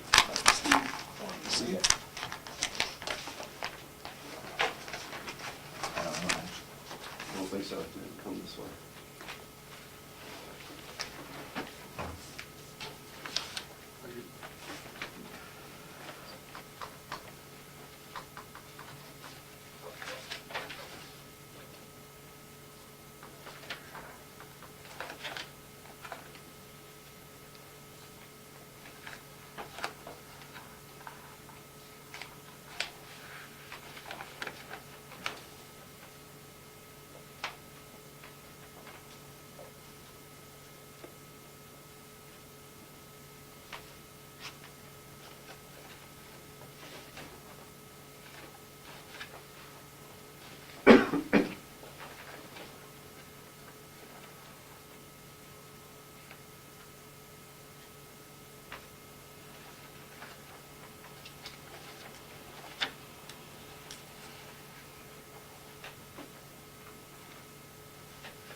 The reason why there's two of these, mate, one's dated from last year, one's dated from this year, the same month and date, but different years. That it's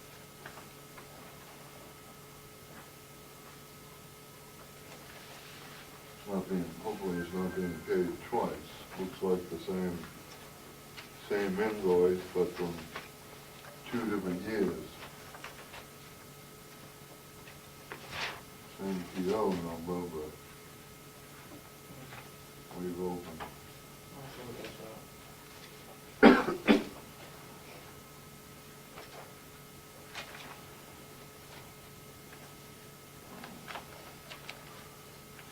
So we're not gonna abide by board policy and get 3 estimates? Once again, the taxpayers take the hit.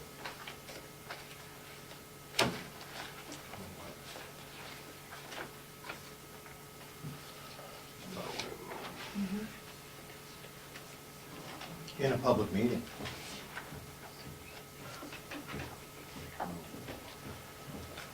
And outside of a public meeting also. Proof is right there.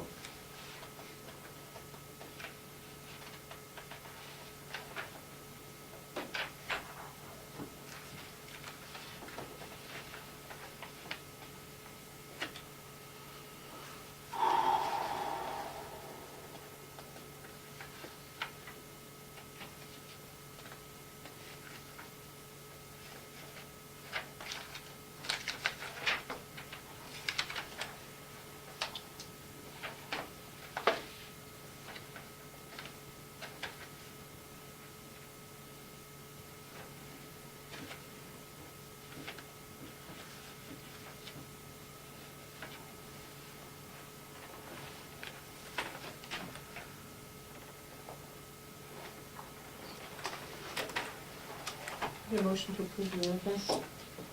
I'll make that motion. I'll second it. All in favor? Aye. Aye. Opposed? All opposed? Aye. Opposed? Public comment?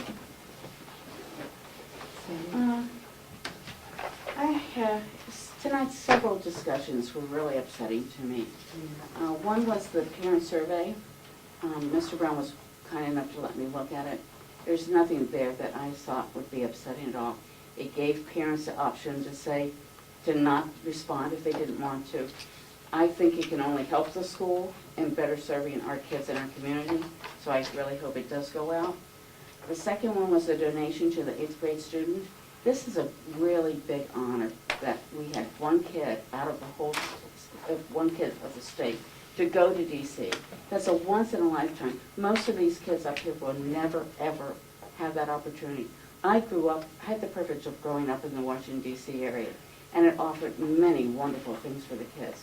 So I'm glad that you are going to present some.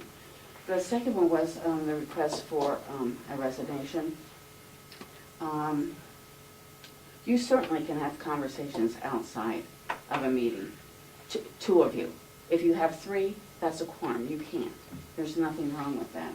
And all these discussions that happened tonight that were contentious only further, as a taxpayer, tell me that I don't really feel comfortable with you guys going forward with a SAU of your own when you have all this in-house fighting. And I don't see it improving at this point. So it really upsets me that we're moving forward with something that a board can't decide simple things on. Thank you. It's very upsetting. Judy? I was wondering about the furnace at the lower grade level, if that has ever been replaced or fixed, or what's going on with that. We've had 2 winters in a row that we've had heating problems at the primary wing, and you guys were supposed to, there's money in a fund to replace the furnace. To the best of my knowledge, it hasn't been done. Are we gonna go into next winter worrying about heating problems, or is that something that you're gonna take care of as a board before school starts next fall?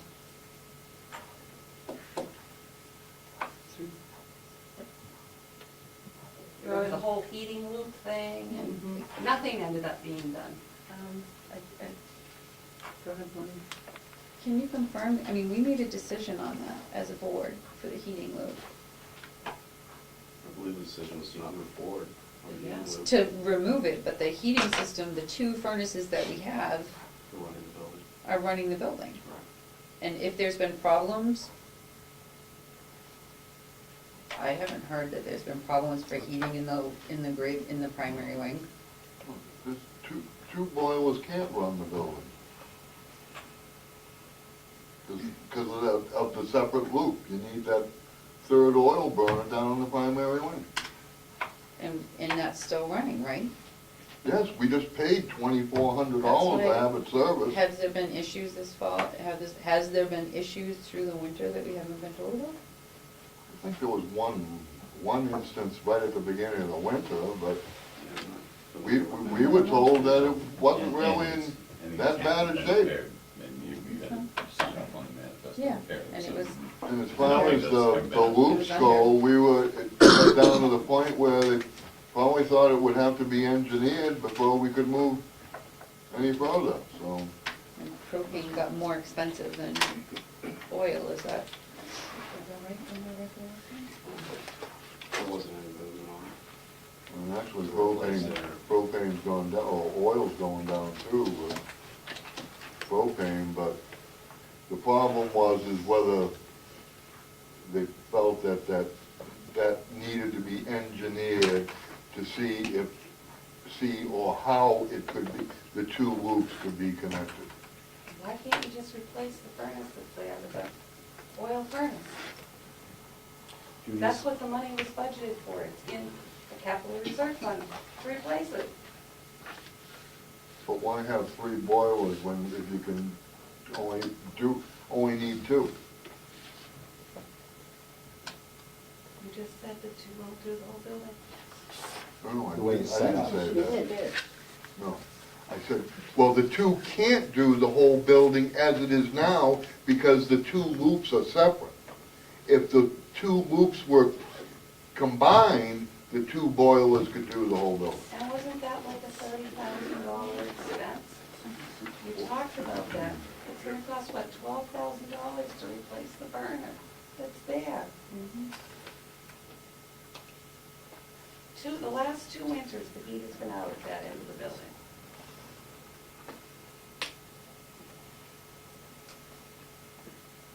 Mr. Tarzi, can you check into that for us and put on the next agenda so that we can discuss that? The furnace? Yeah, Sure. please. What type of information would you like? Have we had outages? Through the facilities Can committee. you confirm that, how many times that furnace has been out? Should have done a status report when the thing was serviced. Yeah, we paid enough. Now I haven't seen anything about the other 2 boilers being serviced. Priscilla? I just have an observation. I think Norma had the best comment of the evening when she said she thought all the board members should just resign. If you guys keep this infighting going, you're going to continue to be the joke of Wakefield. You've got to find some way to work together. Because this is certainly not benefiting the parents or the children of this school. Thank you. Judy? I'll agree with Priscilla's comments, and I'll also say that there's evidence that all of you have broken the 91A law. Not true. Did you sit in a meeting on October 1st, 2014? There was 4 of you that sat in a meeting and discussed Ralph. That is a violation of 91A. He's not protected by 91A. And again, on February 18th, 2015, did 5 of you sit in a meeting and discuss policies and service providers and invoices, none of which falls under protection of 91A to go into non-public? You're all guilty of it. You can go on Facebook and you can see members of this board discussing non-public information. You can see spouses of members of this board discussing non-public information. Acquaintances and friends of this board discussing information that's non-public. It's been going on since this board went into effect. So now we're going to spend more legal fees to determine whether or not Ralph did something wrong, when in fact you all have done it. You've already got $20,000 you've spent in legal fees over personal agendas. That's still going on, that's going to continue into next year. Half of which information you can read about on Facebook. You've got, this is ridiculous. You guys need to grow up. Stop fighting with each other and tend to the business of this school district. Priscilla's right, you're becoming the joke of the town. It's embarrassing. You've all done it. You've all broken 91A. Thank you, Judy. Thank you, Judy. And a motion to go into non-public session pursuant to the RSA 91A, semicolon 3, 2A, resignations and nominations. I'll make that motion. I'll second it for discussion. Yeah. If that resignation topic is on me, It's not, It's it's on not. this in your Did you- packet. Read your packet. I didn't have to read my packet to be concerned about what was on the agenda. I wouldn't allow my behavior to be brought back into non-public. Your second, please.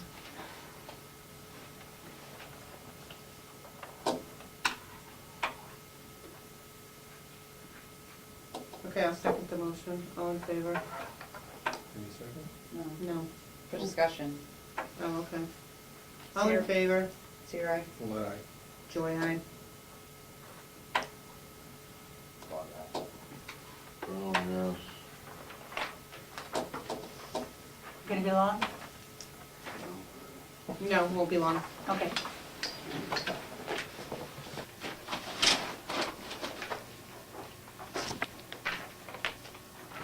I think probably all members of this board should probably have copies of that before it goes to the attorney under the discovery law.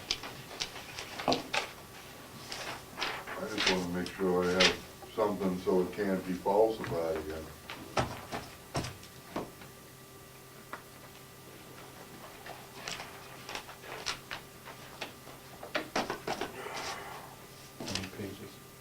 43.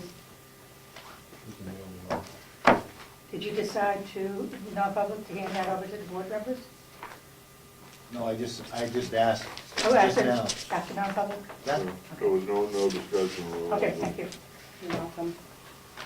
Michael? I don't think discussion is necessary. It complies with the discovery law.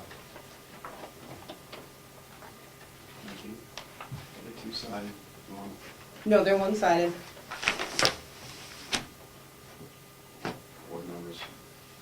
Well, is it, what's the envelope? Is that all documents? Contracts, Steve. You want to go through Oh, my pardon me.